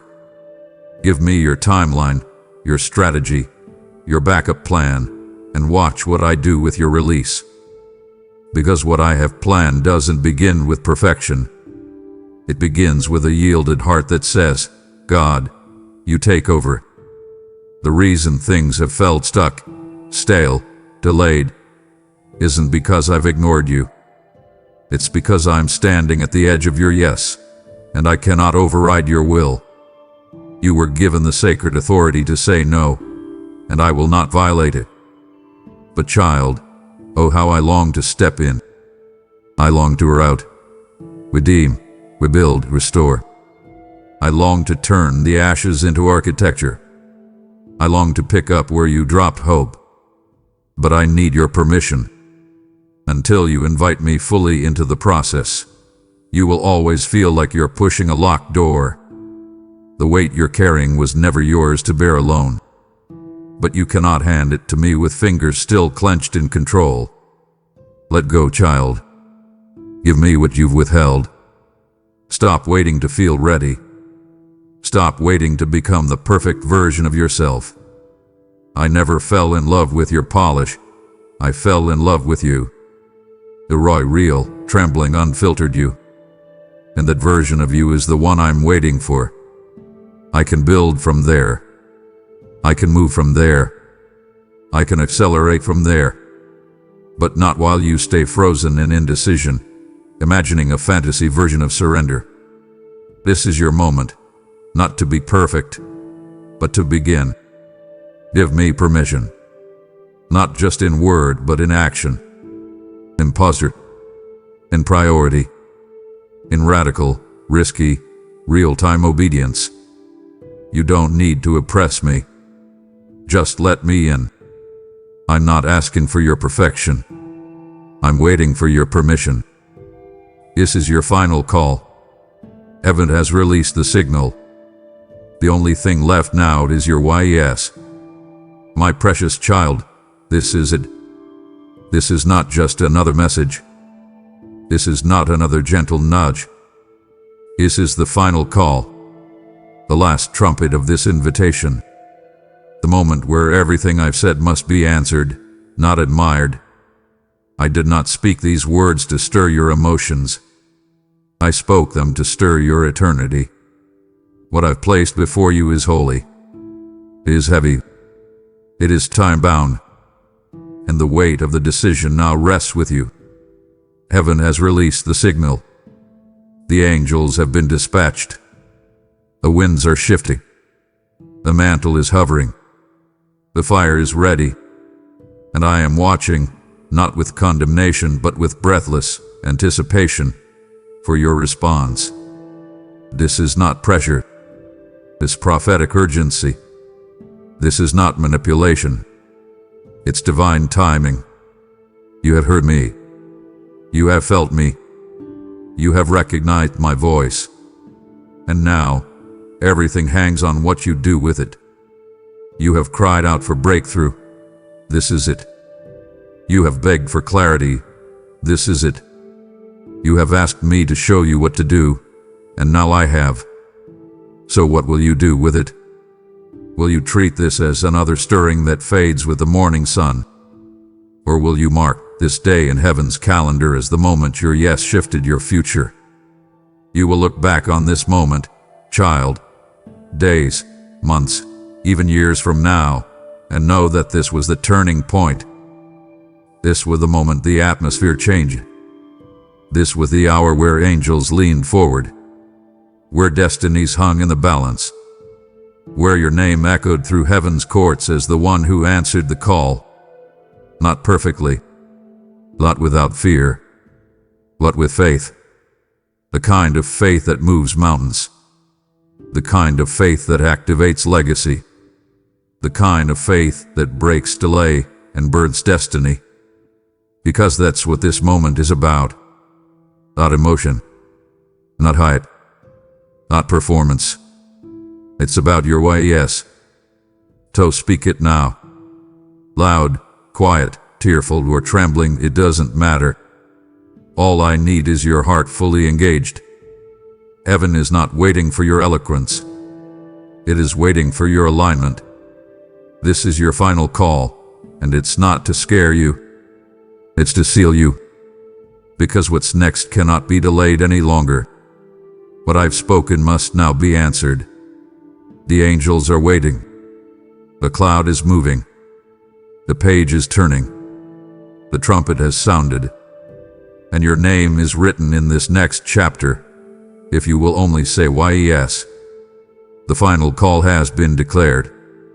Heaven has spoken.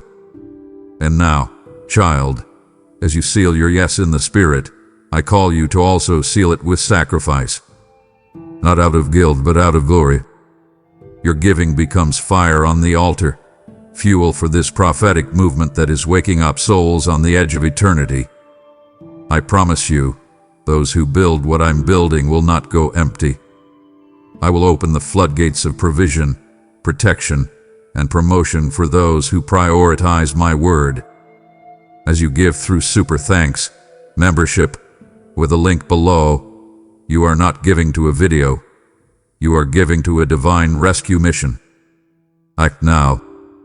Join me in reaching the next soul before their moment runs out. Now, my child, seal this moment with your voice. Don't scroll past what was divinely sent to awaken you.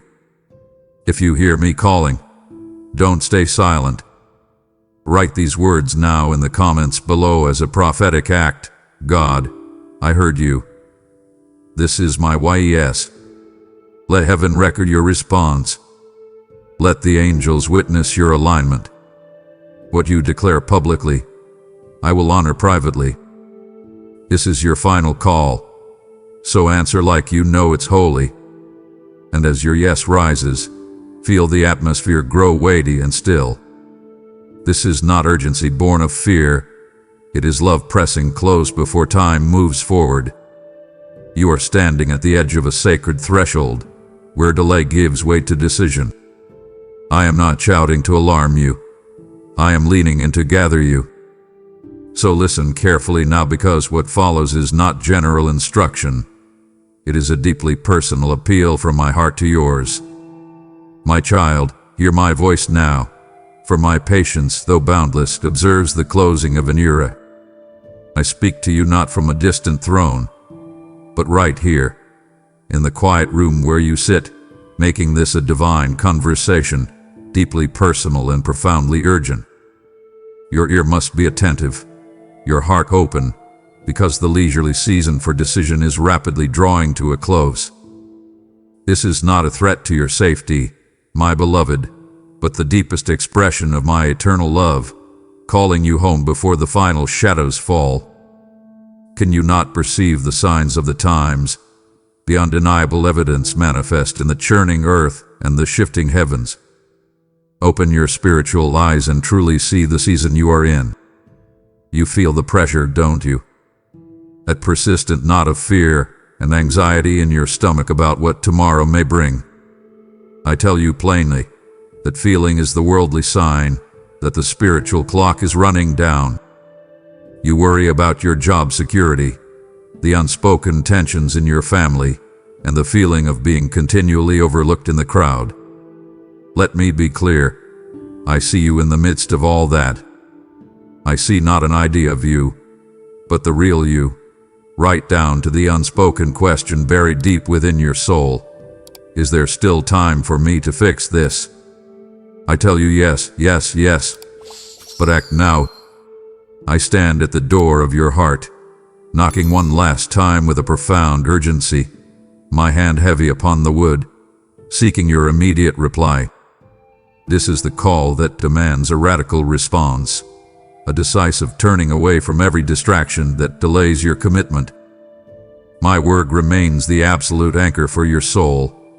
Cling to its immovable truth amidst the rising tides of deception that threaten to sweep you away. You must not allow the comfortable lies of compromise to lull you into spiritual sleep. The spacious window for easy decision is shrinking with every breath you draw, demanding a decisive turn. This very moment, I command you to choose this day whom you will serve. Do not let the bitter seeds of procrastination choke the magnificent purpose I have planted in your life. Rise now from the dust of indecision and declare your allegiance unwaveringly. Unleash your faith from the chains of timidity and step boldly into the destiny that I have personally reserved for your name. You are not a casual observer in this cosmic drama. You are my beloved child, called to radical action today. Seize this final, magnificent invitation. Act now and save yourself from the inconsolable sorrow of eternal regret. My beloved child, pause now, take a deep, stabilizing breath, and reflect with me on the unwavering weight of the decision that rests upon your soul. Every single breath you draw is a magnificent gift, a precious span of grace, and every moment you are given is a monumental opportunity for true repentance. You see the headlines, you feel the relentless pressure to keep up, and you know deep down that the treasures of this fleeting world are nothing more than passing dust. These temporal gains, the frantic accumulation of things, the career climb that leaves you perpetually exhausted, these are distractions, not investments. I command you now to invest only in the eternal, in the reality that cannot be taken by moth, rust, or market crash. You remember the foundation of your hope, don't you? You remember the sacrificial love poured out for you, the ultimate price that has already been paid on a splintered tree. Your salvation is not earned by your striving but received through your faith in my finished work. Cling to the reality of that cross, because it is the single most important event in your entire existence.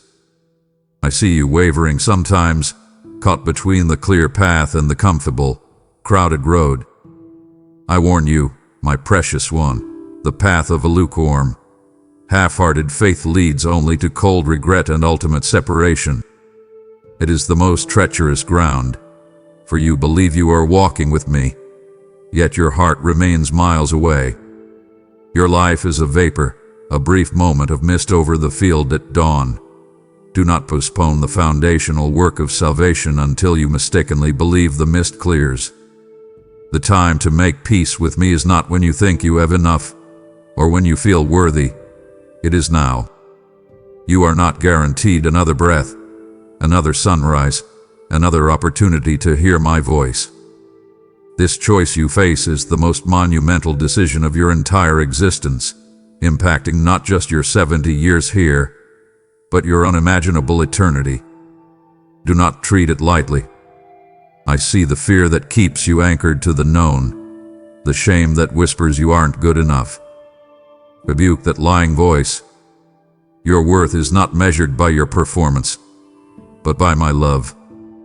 I have given you the tools for a life of purpose, intelligence, and a deep yearning for true joy. Yet, you keep trying to manage the entire load yourself, juggling the pressures of work, the silent burdens of your family, and your own deep-seated fears. You feel that constant anxiety because you have divided your strength and fragmented your focus. Gather the pieces of your scattered spirit and lay them all at my feet. I am the architect of your destiny, and I promise you peace that surpasses all understanding, even when the world around you is in utter chaos. Walk in the complete assurance that my love for you is unshakable, utterly profound, and was established before the stars were flung into the cosmos. Remember this deep truth, for it is the strength you need today to make your eternal choice. My child, hear this with the complete clarity of your soul.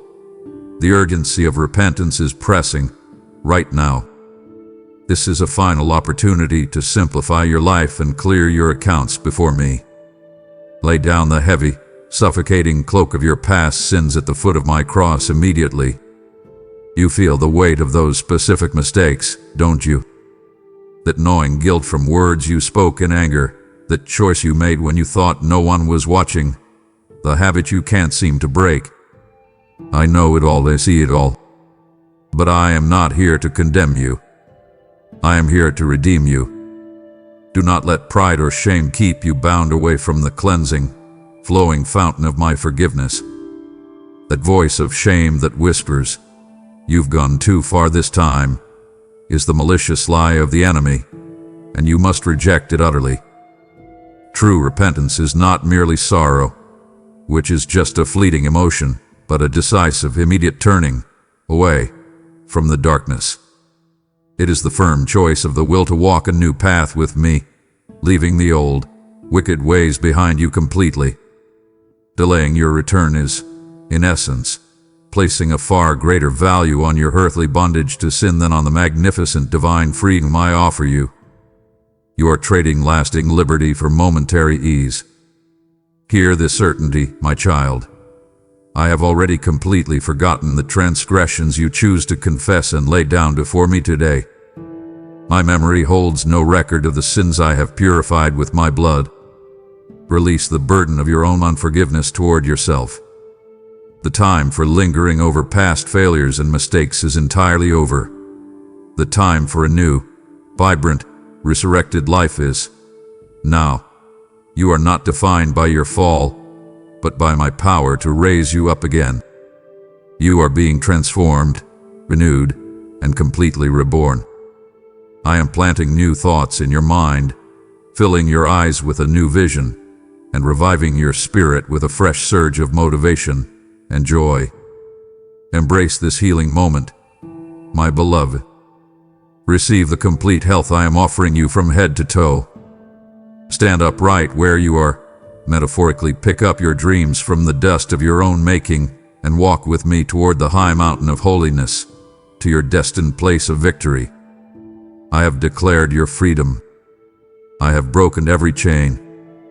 Your commitment today is the only real barrier remaining. Do not waste this final, urgent invitation. Acknowledge my love, accept my forgiveness, and begin your new life in me, right now. My child, you cannot be content with merely hearing my words and feeling comforted. You are called to be a doer. The call to holy action demands your immediate, verifiable commitment. You understand this deep spiritual principle. Faith without corresponding action is but a hollow echo in the wind. You show me your faith by how you live, how you respond to the pressures of your daily world, and how you treat the people I have placed in your path. I want you to prove your commitment not by loud declarations of piety, but by tending to the needs of the least of my children. Look around you now. See the brokenness, the quiet despair in the eyes of the person next to you. That is your mission field. Let your light shine brightly, my beloved, dispelling the suffocating darkness for those who are still lost, confused, and stumbling. You have been given truth not to hoard it like a miser, but to share it lavishly. Be not hearers only, my faithful one, but dedicated doers of the sacred word I have so generously given you. Your faith must be seen in the concrete reality of your actions, in the patient word you speak to your spouse, in the extra effort you put into your work, in the quiet forgiveness you extend when you are wrong. The fields are white and ripe for harvest, yet the laborers are tragically few. I am urging you now to join my eternal service. Your specific gifts, your unique talents, your very life experience, all of it is needed in this final, urgent hour. Stand up for truth in a world that clamors for comfortable lies and perpetual compromise. Do not let the fear of standing out or being ridiculed keep you silent. Your courage today will light the way for generations to come. I have given you the strength of steel, the boldness of a lion. Use it. March forward with certainty. I see you hesitate, my precious one, feeling inadequate for the scale of this task. You look at your mistakes and whisper, "How can I be a light?" Remember my assurance. My strength is made absolutely perfect in your weakness. You do not lead by your perfection, but by my power flowing through your admitted fragility. Focus on the next right, small step. Be diligent about your health and your family matters. Procrastinate not. Rise and take action. Be bold. Your heart is brave, and I see no cowardice in you. Do the good that needs to be done without fear. Your faithful action is my immediate response to your prayers for purpose. Step into your calling now. My child, listen closely to the urgent warning etched into the fabric of your reality. The danger of delay is a consuming fire you must flee. Tomorrow is promised to no mortal. The only certainty you possess, the only ground you can firmly stand upon, is the present moment. You know this deep spiritual truth, yet you allow your mind to drift into endless what-ifs and maybes, postponing the definitive actions I have commanded you to take today. I see you putting off the conversation you need to have, delaying the forgiveness you need to extend, and resisting the change you know my word requires. The adversary seeks only to lull you into complacency, whispering his malicious lie directly into your ear. There is plenty of time. You can start tomorrow. You are too busy today. Reject that voice as the poison it is. Regret is a bitter harvest sown meticulously from the seed of procrastination. You do not want to stand before me one day and utter the most painful words imaginable. I had time, but I chose not to act. Every single passing moment you spend without placing Christ firmly at the center of your life is time spent under the increasing, intensifying shadow of judgment. I plead with you, do not trade your divine, magnificent inheritance for a momentary, fleeting, completely fading pleasure. That is a terrible, tragic exchange. The hour for casual, lukewarm Christianity is irrevocably past. Radical devotion and immediate obedience are unequivocally required. You must wake up to the reality of the intensifying spiritual conflict. I have given you new life. I have broken your chains. I have declared your freedom. Do not willingly walk back into the prison of delay and fear. I want you to feel the power I have placed within you. You are not weak, you are strong. You are a champion among champions. Face your troubles head-on and stand firm against every difficulty. Your struggle is a clear sign that you are close to a monumental breakthrough. Do not be weary in your spiritual journey. Your persistent prayers, your efforts, and your sacrifices will not go unnoticed. They will be met with magnificent reward. You see the pressures of your life, the way your energy is drained by constant striving. I promise you peace, encouragement, and my powerful presence in your darkest hour. Cling to my promises. Believe in me. Trust me when I tell you that the window for casual response is closing.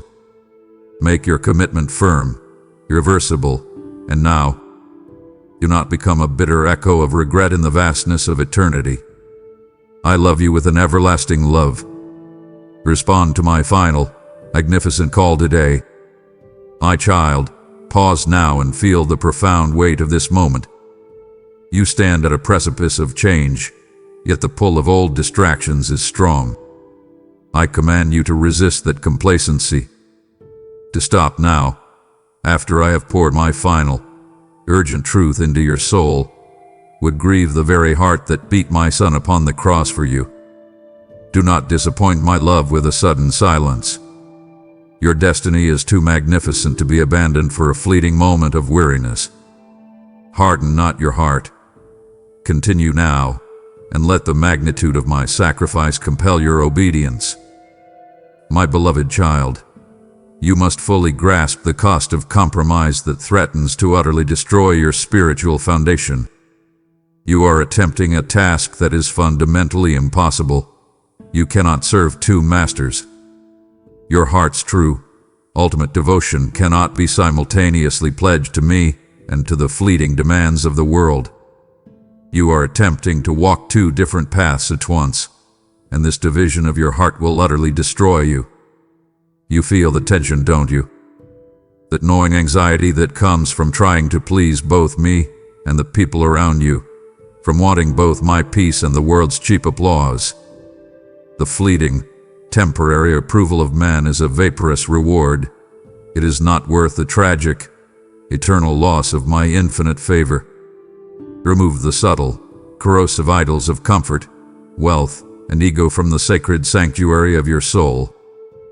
These false gods whisper promises of ease and control, but they only erect walls between your spirit and my abiding presence. Tear them down now. The standards and shifting opinions of the world are nothing more than sinking sand. Build your life upon my rock-solid, unchanging precepts. Your entire existence must be anchored firmly in the eternal truth of my word, not the trending notions of your fleeting age. Do not pollute the temple of the Holy Spirit, which is your very body, with worldly habits, impure thoughts, and carnal desires. You are a consecrated vessel, set apart for a magnificent, holy purpose. Sanctify yourselves, my child, for the hour of my visitation and judgment is at hand.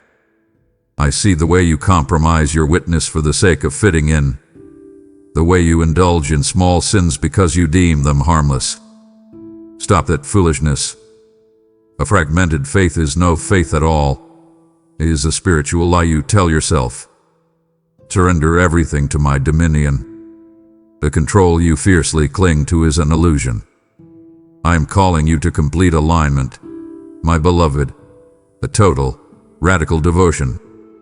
Walk away from those who try to drag you back into your former, dead ways. I want you to choose me, fully, without the paralyzing buts and maybes that fragment your heart. Seek out true friendships with those who respect your space, encourage your growth, and build you up in my presence. Be bold and decisive. Look up to the skies and broaden your horizons. Dream big, for I, your God, am mighty and vast. I want your heart to be wholly mine, so my blessings can flow through you unhindered. Commit to my will today, and watch the shackles of compromise fall away forever. Act now, and receive the unshakable peace of a fully surrendered life. My precious one, let me speak directly to the burdens you carry that are not mine, the power of forgiveness. Just as I have, with boundless mercy, fully forgiven you, wiping the slate clean of every single transgression you have committed, you are now commanded to release all debtors and offenders. This is not a suggestion for your convenience. This is a fundamental requirement for your peaceful dwelling in my presence and eventual entry into my kingdom. I see the face of the person who betrayed you, the name of the one who spoke ill of you, the memory of the deep hurt that keeps you awake at night. The deep, gnawing bitterness you harbor is like drinking poison and foolishly expecting your enemy to die. It is an act of self-destruction that binds you, not them. I urge you now to stop this cycle of bitterness. Forgiveness is the magnificent key to your own prison door, and you must use it immediately. Do not allow unforgiveness to continue blocking the channel of my abundant grace flowing into your life. It creates a spiritual dam, halting the blessings I long to pour out upon you and your family. Your healing comes precisely when you choose to extend the same sacrificial mercy to others that I so freely extended to you on the tree. That moment you felt the shame lift, that is the feeling you must replicate for your offenders. Wipe the slate clean of your grudges, my child, even when your human nature screams that it is too difficult or unfair. My strength is your boundless capacity to do this impossible thing. I know you think of that specific debt, that particular injustice, and feel a righteous anger. I understand. But I tell you to let it go. Surrender the right to judge, the need for revenge, and the desire for them to suffer. Hand over your list of wrongs to me, and I promise you I will deal with it with perfect justice. Your focus must be on your own spiritual growth, not on their reckoning. You worry about being taken advantage of if you forgive too easily. Fear not, for my protection is your unwavering shield, and my wisdom is your guide. Walk in the freedom that comes from having no outstanding spiritual debts. Embrace this release, for it is a direct, unbreakable path to your own emotional stability and mental peace. This is a deep, personal instruction for your prosperity. Let the fire of my spirit melt away every root of resentment in your heart. Choose unconditional love and active mercy over the fleeting satisfaction of holding a grudge. Your act of forgiveness today will unleash a cascade of blessings upon your life, opening doors you thought were permanently sealed. Respond to my command with immediate, radical obedience. You are capable of this great act because I reside within you. Act now. Release the spiritual prisoner that is your unforgiveness, and step into the magnificent liberty I have purchased for you. Feel my peace now as you choose to let it go entirely. Do not delay your own healing and transformation for one more single moment. This decision is critical to your journey. Choose freedom. Choose me. Choose now. My child, let me impress upon your heart the unshakable importance of the authority of the Word. In these days of widespread deception and clash of noise, your only compass, your only map, must be my sacred scriptures. Let my word be the final authority and the lamp unto your stumbling feet in these increasingly dark days. You are bombarded daily by philosophies, opinions, and comforting theories that contradict my truth. Your friends, the news, the screens you look at, they all offer competing, false realities. You must filter every thought, every impulse, and every piece of advice through the pure, cleansing fire of my revealed truth. Meditate upon my laws day and night, my beloved. Do not just skim a chapter for a brief moment of comfort. Immerse yourself entirely. Transform your mind into my image by allowing my eternal precepts to reprogram your every thought pattern. Your anxiety, your constant worries about the future, your fear of failure. These are signs that you are leaning too heavily on your own finite understanding, your own limited view of the situation. Seek my divine wisdom in every choice, large or small. When a financial decision weighs upon you, when a relationship falters, when a professional path opens, consult my word first. It is the blueprint for the magnificent life I have designed for you. The world's fleeting philosophies are but passing fables, seasonal theories, and empty sound bites that offer no lasting sustenance. My word, however, is forever established in heaven and on earth. It is the rock-solid foundation upon which you must build your house. Do not be ignorant of my commandments, my child. It is a perilous, reckless state in this final, decisive hour. Your enemy preys on your ignorance, using uncertainty as a wedge to drive doubt and fear into your heart. Arm yourself aggressively with knowledge. Study my promises until they are so deeply ingrained in your memory that you can instantly declare them in the face of conflict. Let the sword of the Spirit, which is my powerful word, be your only offensive weapon. Roiovin. Use it against the lies and schemes that the adversary hurls against your mind and your family. You feel your own lack of strength, the way you sometimes buckle under pressure. Stop relying on your own resolve. My word itself possesses the inherent, supernatural power to crush spiritual wickedness. You simply need to speak it aloud in unwavering faith. Read it. Speak it. Live it. Apply it immediately to your circumstances, and watch how quickly the reality around you begins to align with my eternal truth. Commit now to making my word your final, undisputed authority, and you will find a peace and clarity that the world can never offer. March forward with this sword in your hand, and know that you are unconquerable in my truth.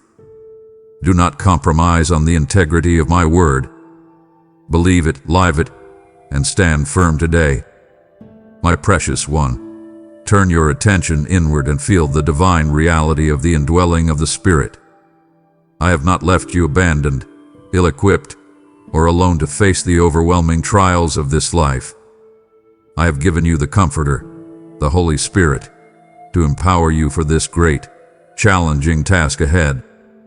The Spirit is not an abstract concept. He is a personal, living reality that resides within your very heart, guiding, teaching, and strengthening you. Acknowledge His presence now and feel the current of divine power flowing through your veins. Do not grieve or quench the fire of my Spirit by indulging in sin, clinging to doubt, or allowing the world's impurity to settle upon your soul. That fire is meant to purify you, to illuminate your path, and to fuel your passion for my kingdom work. When you choose compromise, when you give in to the fleeting, dark urges of your flesh, you dim that beautiful, powerful light within you. Reignite the fire today. The Spirit is your infallible guide, your master teacher, and the seal of your eternal inheritance. He is the down payment that guarantees your magnificent, blessed future with me. Yield complete, immediate control of your mortal vessel to the direction of my Spirit. Stop trying to manage your life with your own limited logic and finite strength. Stop fighting the current. Instead, dive fully into the flow of my Spirit and feel secure in His unshakable direction. Walk in the Spirit, my child, and you shall not fulfill the lusts of the flesh, which lead only to regret, shame, and separation. He gives you the power to say no to temptation, the capacity to forgive, and the unwavering strength to endure the pressure you feel daily in your work and family life. He is the source of your resilience. I am urging you now to seek a fresh infilling of power to endure the intense trials that are now upon the earth. Pray for a new, mighty baptism of my Spirit. Do not be content with the level of faith you have now. Demand more from the infinite resource within you. Ask Him to show you the hidden paths, to reveal my secret plans, and to give you the supernatural wisdom to conquer the giants you face. You have the greatest power in the universe residing within you. Unleash it. You worry about making mistakes, about not knowing the next step, about the tensions you feel in your closest relationships. Trust the Spirit. He will speak through you with patience, guide your steps with certainty, and fill your home with my unmistakable peace. Commit now to living fully yielded to the unconditional love and unwavering guidance of my Holy Spirit, and you will walk in unprecedented confidence and power in this very hour of decision. Step forward in boldness. My child, the call to prayer and watchfulness is a life-saving necessity in this volatile hour. It is a final instruction you cannot afford to neglect. Be sober and vigilant, my beloved, for your adversary, the devil, prowls with malicious intent like a hungry, predatory lion, seeking relentlessly whom he may devour or simply lead astray. Your world is saturated with distractions, the constant notifications, the endless entertainment, the worries over finances, all designed to make you spiritually sleepy and unresponsive to my urgent call. Prayer is the absolute, essential lifeline that connects your vulnerable heart directly to the limitless, infinite resources of heaven. It is your unbroken conversation with your Father, your constant acknowledgement that you cannot walk this path alone. Watch and pray, my child, unceasingly, so that you may not fall into the final, great temptation, the subtle deception that leads to compromise and regret. You must guard your mind and your heart against the spiritual malaise that afflicts so many. Do not let the cares of this life, the pressures of your job, or the burdens of your family make your heart heavy and unresponsive to my gentle, loving commands. Resist the urge to worry. Replace that anxiety with immediate, radical prayer. The moment for casual, sleepy disciples is entirely over. Rise and keep watch with me. Stand firm on the spiritual wall, vigilant against the schemes of your enemy. I am calling you to commune with me constantly, maintaining an unbroken conversation with your Father in heaven. I know your schedule is crowded, your energy is depleted, and you feel the weight of your responsibilities. But I ask you to prioritize me above all else, to carve out that sacred space for intimate, heartfelt dialogue. That time spent with me is not a duty. It is your spiritual nourishment, your strength, and your greatest defense. Seek my face with a fervent, unwavering heart. Your consistency in prayer is the measure of your commitment to my kingdom. I see you struggling to find the words, to clear your mind, to focus amid the turmoil. Do not stop. My spirit intercedes for you with groans too deep for words. You simply need to show up and be present. I promise you my immediate attention and my perfect response. Let your focus on me be fierce, bold, and unyielding. You are capable of this dedication because I reside within you. Choose vigilance over complacency, choose prayer over panic, and choose my presence over the world's false promises.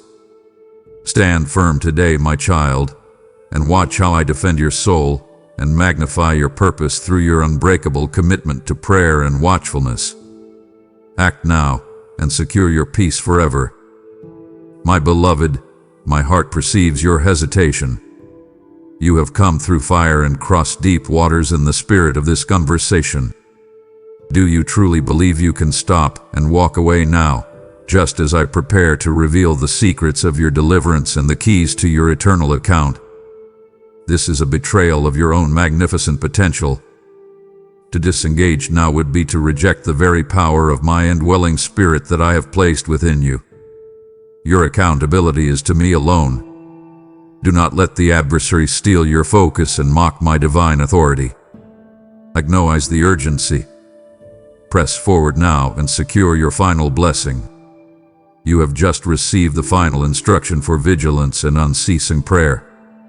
Now, prove the vigilance of your faith by funding the light you have just received. This word you have heard is manna for the starving souls in the wilderness. Do you choose to be merely nourished, or do you choose to be my vessel of provision? I see your heart yearning to join this harvest. Then sow a seed of righteousness now. For every dollar you give becomes oil for the lamp guiding a lost soul home. I promise you, my word declares, give, and it shall be given to you. Pressed down, shaken together, and running over. Do not let the urgency of this moment pass without action. Go now to the description and cast your seed. Be a part of my final, triumphant declaration. My beloved child, let the deep, resonant truth of the assurance of my providence settle your restless heart and silence every fear that whispers lies to you.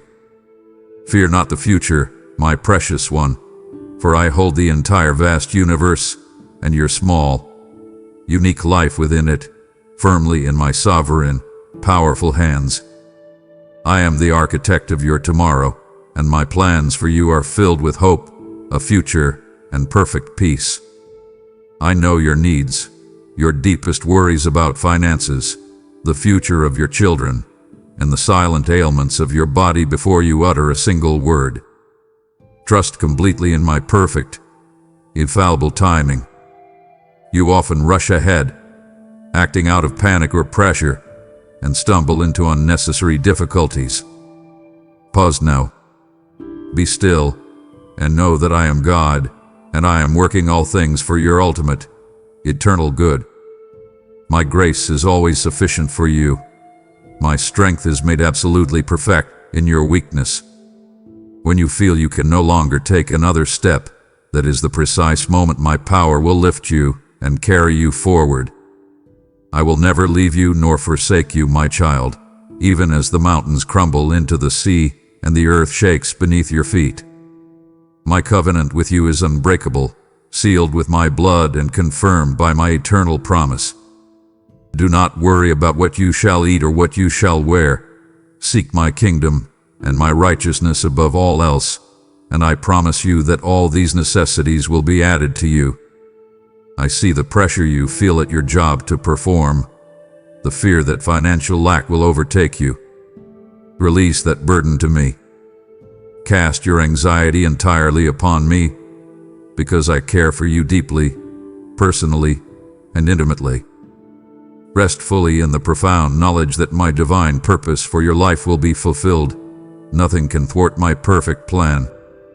Your obedience today is the only key you need to unlock your magnificent tomorrow. Stop struggling to control the chaos of your surrounding circumstances. Surrender that need to control your life to my perfect, loving wisdom. I am directing your steps, even when the path feels dark and uncertain. Look up, my precious one. Feel my love wrapping around you like the warmth of the morning sun.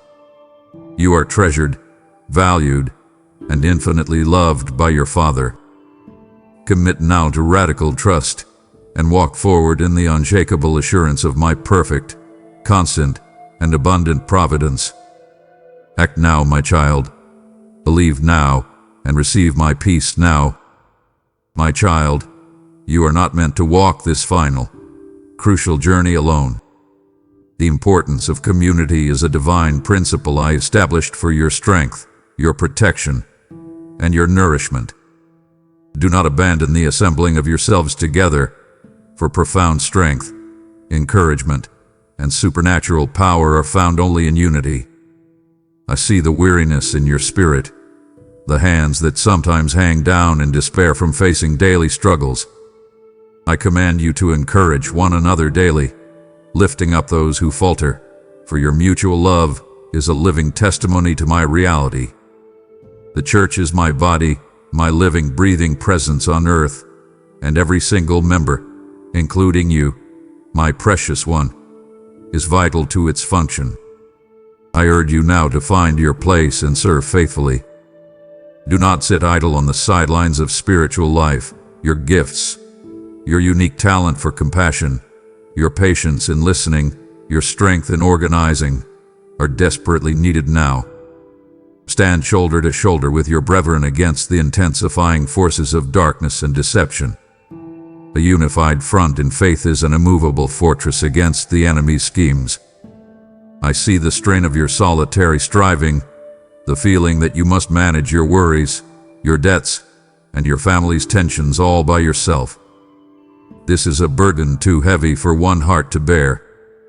Learn to bear one another's burdens, my child, and thereby fulfill the law of Christ, which is love. When you share your fears with a trusted, Spirit-filled brother or sister, the burden does not divide your strength, it multiplies it. A solitary sheep is easy prey for the hungry lion of the adversary. You must remain tethered to the good shepherd and his flock for safety and sustenance. I know the tension you feel in seeking out this community, the memories of past hurts inflicted by imperfect people who claimed my name. Do not let the wounds from broken vessels keep you away from the fountain of life. Look past human flaws and focus on the divine covenant that binds you together. Seek out the fellowship where truth is spoken in love, where accountability is practiced with grace, and where the Holy Spirit moves with power. Your obedience to this command to gather is an act of faith and submission, reinforcing your commitment to my kingdom. Choose unity over isolation today. Let your communal prayer ascend to my throne, and watch as I pour out blessings of reconciliation, healing, and prosperity upon your collective life. Act now to plug yourself back into the power source of my body, and feel the immediate surge of strength flow into your soul. My child, let us speak plainly about a truth often whispered, but seldom grasped, the reality of judgment. This is not meant to inspire panic, but to instill a holy, urgent sobriety and prompt and immediate course correction. There is a day appointed, fast approaching, when every knee shall bow and every tongue shall confess me. Every soul that has ever lived will stand before my white throne. I see the comfort you derive from casual compromise and the justification you make for small sins. These will not stand the test. The works of every man shall be tried by fire. Only the pure gold of faith, love, and obedience shall remain and be counted. The wood, hay, and stubble of vanity and self-interest will be consumed instantly. I urge you now, do not deceive yourselves. You shall reap exactly what you have chosen to sow. Every careless word, every act of selfish neglect, and every moment of missed opportunity plants a seed that you will eventually harvest. Prepare your accounts now, my beloved. There will be no delay, no appeals, and no earthly lawyer can stand before my throne to plead your case. Your standing will rest solely on the finished work of my Son, received by your faith and demonstrated through your radical obedience. I warn you of the echoes of regret.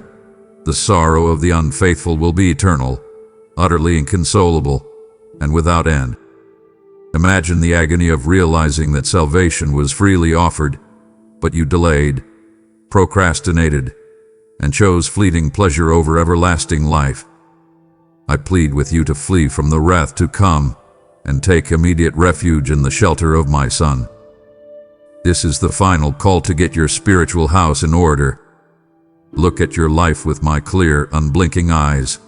Where are the areas of hidden darkness? What compromises are you clinging to? What debts remain unsettled in your heart? The time for living a double life is over. I demand all of you, completely and without reservation. Let the solemn reality of my righteous judgment motivate your commitment today. Turn away from the broad, easy path that leads to destruction, and set your gaze and your feet firmly on the narrow path of holiness. Seek reconciliation now. Choose repentance immediately. Do not delay the one conversation, the one apology, the one act of surrender that can change your eternal standing. Your fear of the future, the knots in your stomach over your uncertainty, these will vanish when you stand firmly justified in me. Act now, my child, and secure your place in the eternal light. My precious one, shift your gaze from the dust beneath your feet to the boundless horizon of the magnificence of eternity. This is the ultimate prize, the vision that must fuel your perseverance and silence your complaints. Eye has not seen, nor ear heard, the wonders I have prepared for those who love me. Your mind, limited by earthly dimensions, cannot even begin to conceive of the glory that awaits. I promise you a destiny beyond your wildest, most expansive dreams. I know you are fixated on the momentary troubles, the financial strain, the exhaustion from family conflict, the ache of chronic worry. Fix your gaze not on these light and momentary afflictions, but on the prize of your high calling that lies ahead. Your suffering on earth is a light and momentary affliction compared to the endless weight of glory you shall inherit. The pressures you feel now are merely the crucible, the fire that purifies your faith into enduring gold. A glorious, eternal rest awaits you, my child, where there is no more pain, no more tears, and no shadow of death. Imagine a day where every burden is lifted, every tear is wiped away by my own hand, and your heart is flooded with perfect, unceasing joy.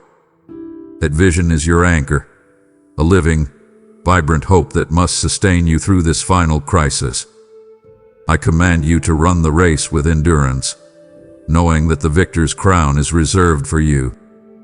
You are an heir, not a beggar, a champion, not a casualty.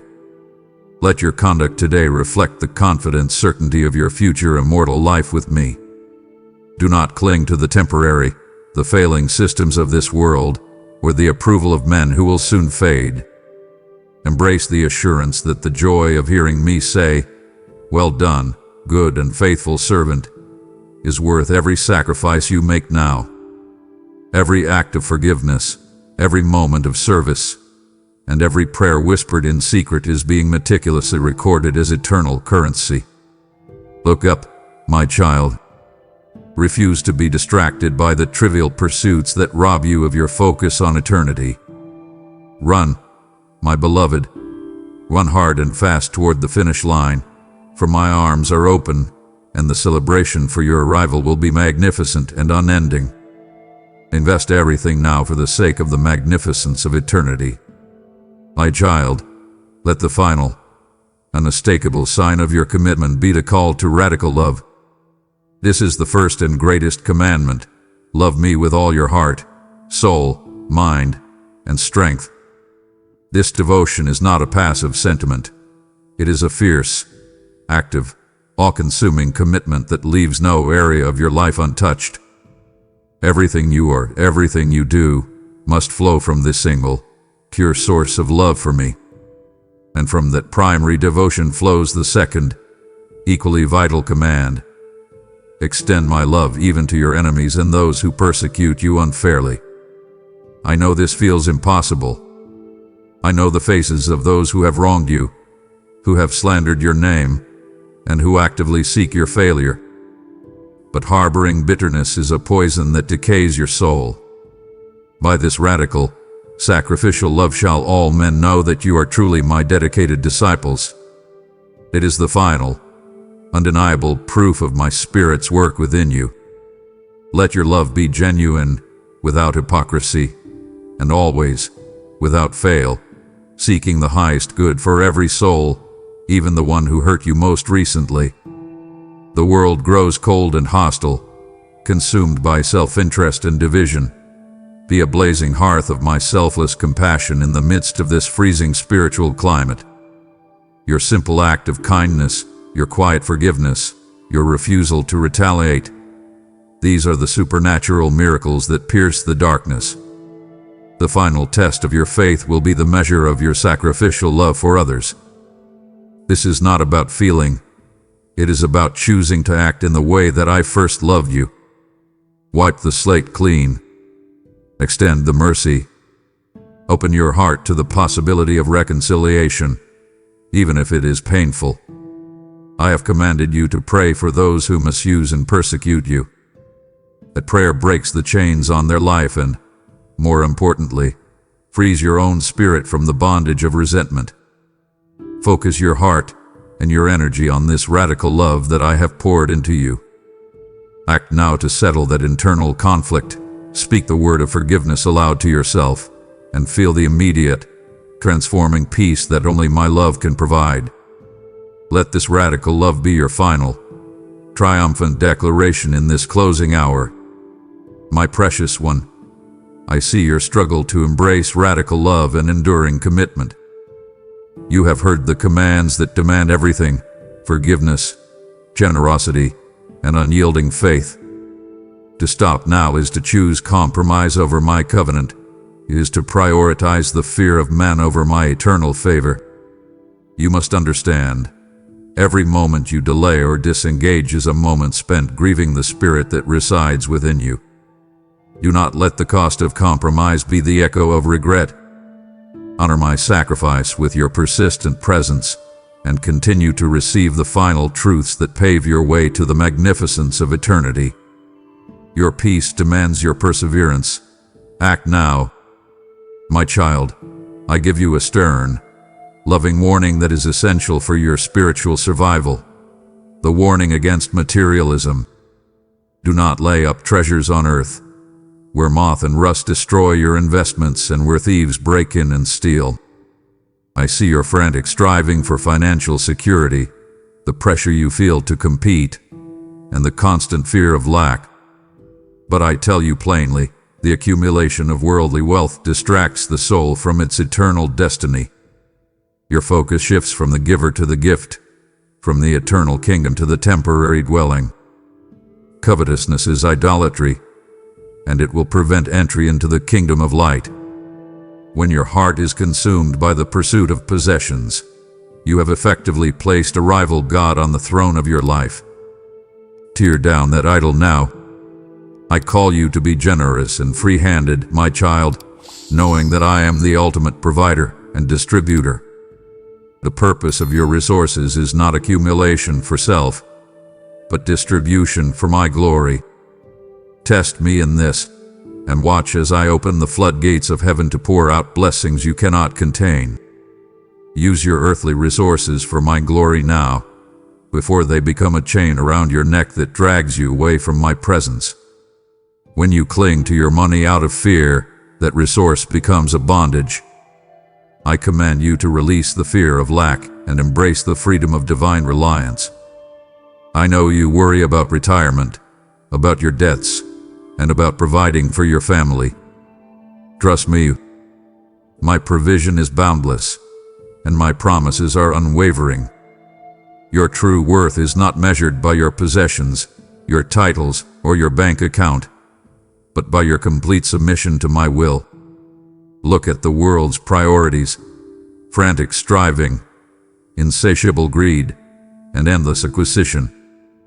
This is the sinking sand of the age. I call you to stand apart with a radical spirit of generosity and contentment. Be a light that exposes the emptiness of materialism.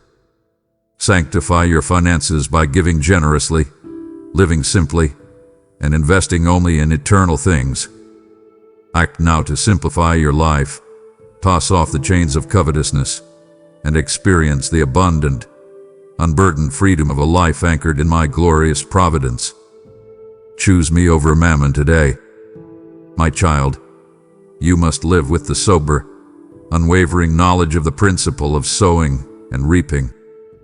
This is an unbreakable spiritual law that operates in your life every single moment.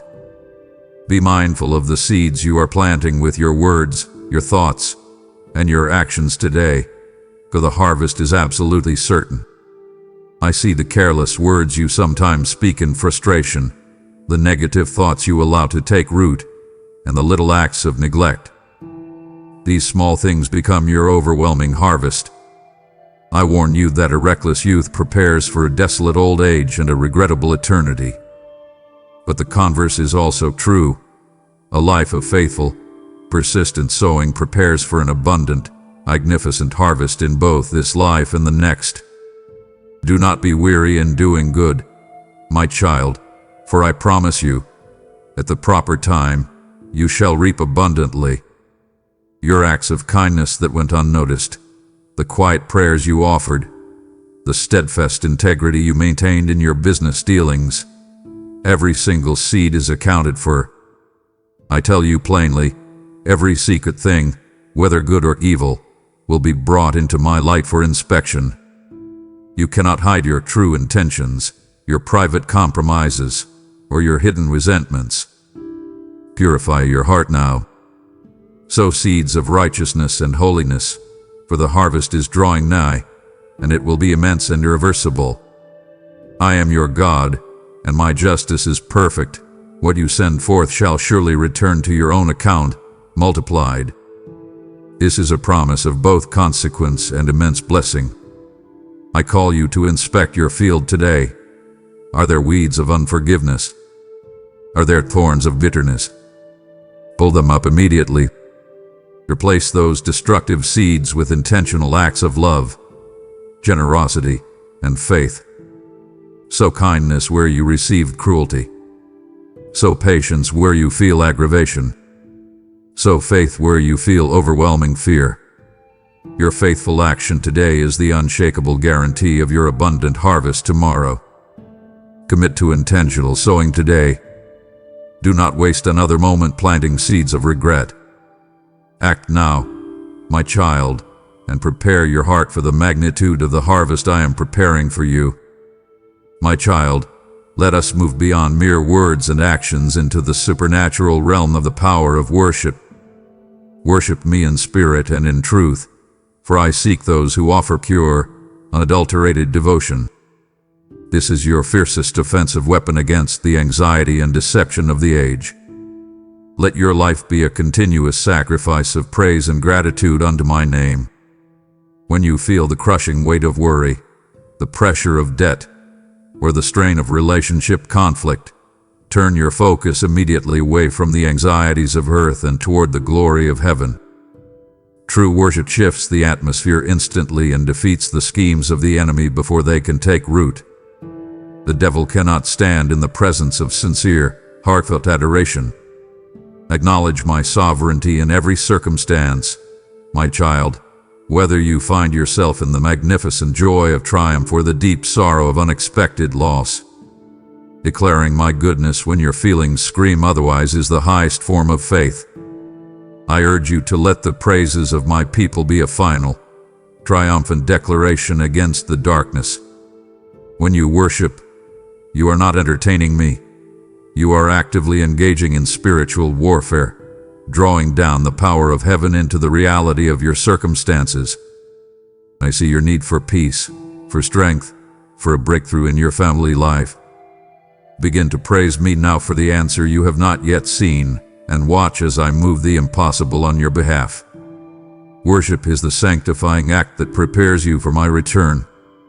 Lift up your voice, lift up your hands, and let your heart overflow with gratitude. Refuse to be silent. Reject the spirit of complaint and grumbling that seeks to rob you of your joy. Embrace the freedom of surrender that true worship provides. Act now, my beloved, and transform your current struggles into an altar of praise. Choose worship over worry, and choose gratitude over grief. Let your life be a beautiful, unceasing song that glorifies my name. My precious one, the journey is long, and the path is often challenging, but you must embrace the necessity of perseverance. He who endures faithfully to the very end shall certainly be saved and inherit the magnificent reward. Do not allow the trials of this present age, the financial instability, the relational testing, the deep-seated fears, to cause you to cast away your confidence. Your faith is being refined in the fire, preparing you for a glory you cannot yet comprehend. The path of righteousness is indeed narrow and difficult, but I promise you, my child, the destination is eternally glorious. Fix your eyes firmly on Jesus Christ, my Son, the author and finisher of your unwavering faith. Look to him when you feel weary, when you feel like giving up, when the pressure is too immense to bear. He endured the cross for the joy set before him, and so must you. I assure you that the faith of my elect will be purified in the final, refining fire of tribulation. You will not be spared the trials, but I promise you my grace is sufficient to carry you through every single test. The pain of discipline, the challenge of self-denial, the struggle to maintain integrity, these are temporary. But the reward of faithfulness is for everlasting and utterly magnificent. Do not falter now, my child. You are too close to the finish line to turn back or surrender. Resist the urge to compromise for temporary relief. Pray for renewed endurance. Draw strength from my word, calm you with my spirit, and seek the fellowship of those who can lift you up. Run, my beloved. Run your race with passion and purpose. Act now to cast off every weight and sin that hinders your progress. Choose perseverance over defeat, and claim the unwavering victory that I have already secured for you. My child, you must wake up to the undeniable, escalating truth of the reality of spiritual warfare. You are not fighting against flesh and blood, not against your coworker, your neighbor, or your family member. Your true battle is against spiritual wickedness in high places, against principalities, against powers, and against the forces of deception. Put on the full armor of God. Leave no part of your soul unprotected against the enemy's fiery darts. This is a final, urgent instruction for your very survival. The great deception of the end times is designed to make you doubt my existence and my love. The enemy uses fear, confusion, and overwhelming doubt to erode your faith and paralyze your will. Resist the devil steadfastly in the faith, my child, and I promise you he will flee instantly from your presence.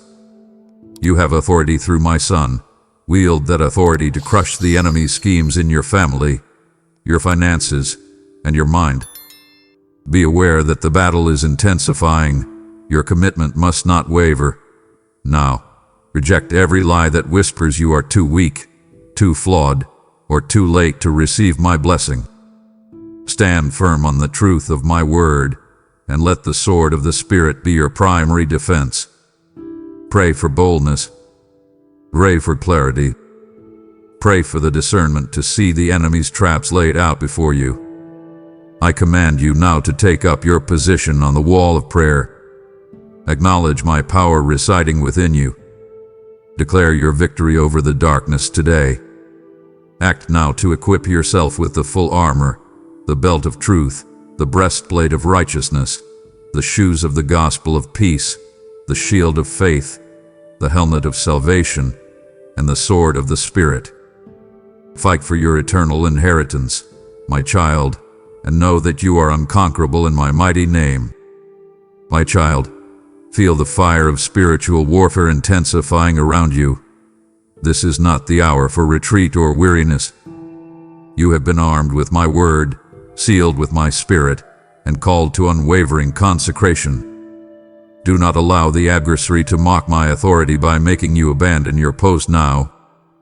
To disengage would be to reject the ultimate hope of the resurrection that I have just assured you of. Do not grieve my heart by allowing the world's distractions to steal the victory I have already purchased for you. Your destiny is too vital. Your inheritance is too magnificent. Stand firm, my warrior, and continue forward now, lest you face the eternal sorrow of regret. The smoke of spiritual warfare is thick, and the enemy seeks to silence this final, urgent call. Yet, I have armed you with my authority and sealed you with unconquerable hope. I see your commitment to crush the enemy's schemes. Now, let your giving be the fire that consumes the chaff. Every seed you sow fuels the relentless expansion of my river of life, carrying this truth to those still bound in darkness. I declare over you, no weapon formed against your financial harvest shall prosper, for I am the God of abundance. Seize this divine appointment, my beloved, and unleash a spiritual flood of my word. Go now to the link in the description. Plant a seed of faith and watch me multiply your sacrifice 100-fold. My child, let the ultimate truth, the hope of the resurrection, flood your heart with unshakable, glorious certainty. Death holds no final sting for those who are sealed by my Spirit and the blood of the Lamb.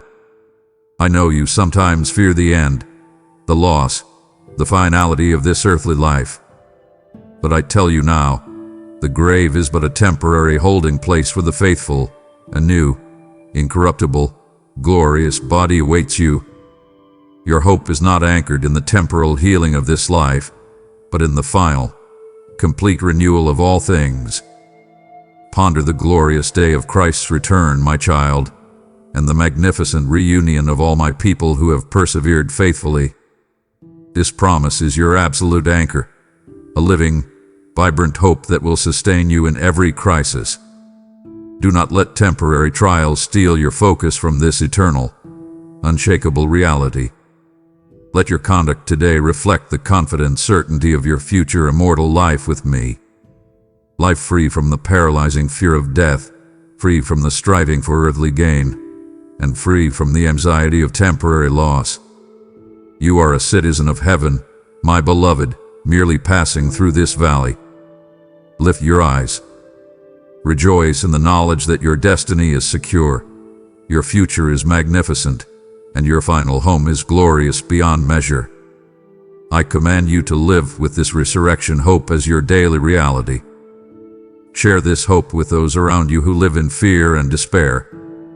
Speak life into the darkness and declare my triumph over the grave.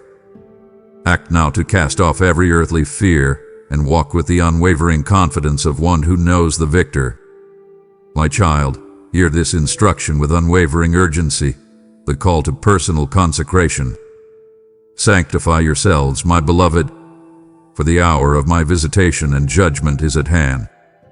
This is an act of total, radical separation from the defilements and impurities of the world. Separate yourselves completely from every compromise that seeks to lure you back into the shadows. Let your body be presented as a living sacrifice, holy and acceptable unto me.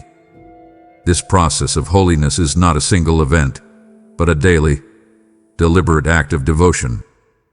Every sunrise is an opportunity to renew your commitment to me, to cleanse your temple, and to prepare for my presence. Guard your thoughts, your eyes, and your tongue, my child, for they are the gateways to your soul. The enemy seeks to pollute you through these very channels. Let nothing in your life be off limits or unavailable to my purifying touch. Release the hidden resentment, the secret habit, the quiet compromise that you have kept hidden away. Surrender it all now. Invite my spirit to search the deep recesses of your heart and expose every area that needs my cleansing fire. Do not delay your own purification. Seek a deeper level of consecration today than you had yesterday. Act now, my child. Cleanse your temple and prepare your heart for my magnificent return. My child, I give you a final, profound vision to motivate your immediate action. The echoes of regret. The most painful words you could ever utter are, "I had time, but I chose not to act." This is the ultimate, irreversible tragedy I seek to spare you. Do not allow the fleeting pleasures of sin, the quick fix, the momentary indulgence, to become the source of an eternal lament. Imagine the profound, cold regret of hearing the door of the kingdom finally and irreversibly shut. The realization that you rejected the very salvation you now desperately desire will be a sorrow that never ends. There will be no second chance to answer this final call once your earthly days cease and your mortal breath is taken away. Spare yourself the eternal agony of a wasted life. Commit your all to me. Today, I see your hesitation, the fear that action will cost you too much. But I assure you, the cost of inaction is infinitely greater. Act now, my child, with radical faith and unwavering purpose. Do not delay your joy, do not postpone your peace, and do not risk your magnificent inheritance. Choose life, choose freedom, and choose me. Now, exclamation, my child, let us conclude with the absolute promise sealed in the blessing of obedience. Great peace is granted to those who steadfastly obey my precepts and statutes. Obedience is not a burden.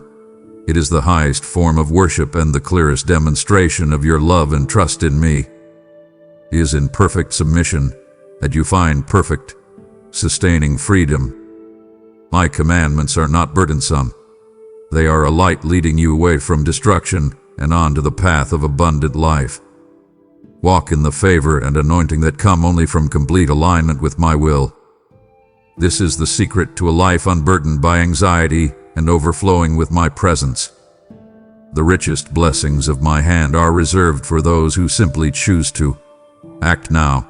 Your immediate, decisive response to my word is the key that unlocks the floodgates of heaven. Do not let the complexity of the world confuse your simple command. Obey me, love me, and follow me. Act now, my child.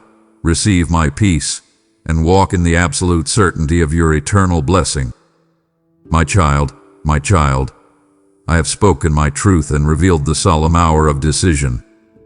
The moment for contemplation is past. The time for decisive action is upon you.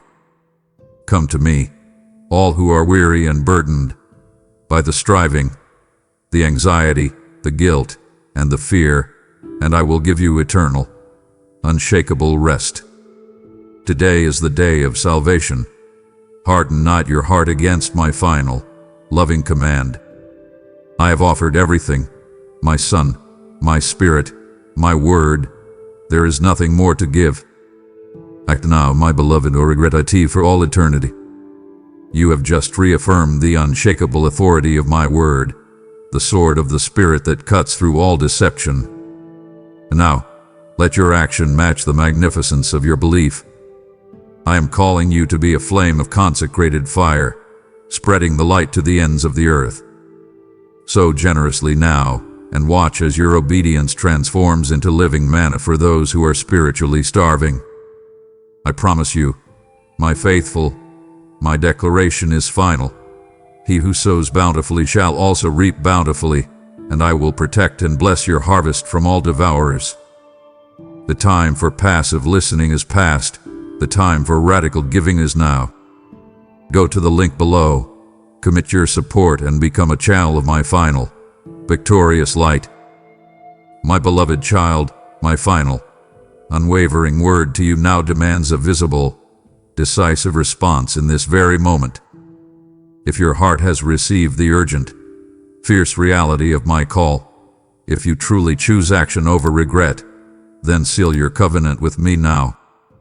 Do not let this powerful encounter fade into memory. Declare your stand for eternity. Go to the comments below and write a single, absolute declaration that will stand as your witness before heaven and earth. Proclaim your victory by simply writing, I act now. I choose eternity. Affirm your choice, my child, and watch how I honor your radical, immediate obedience. Amen.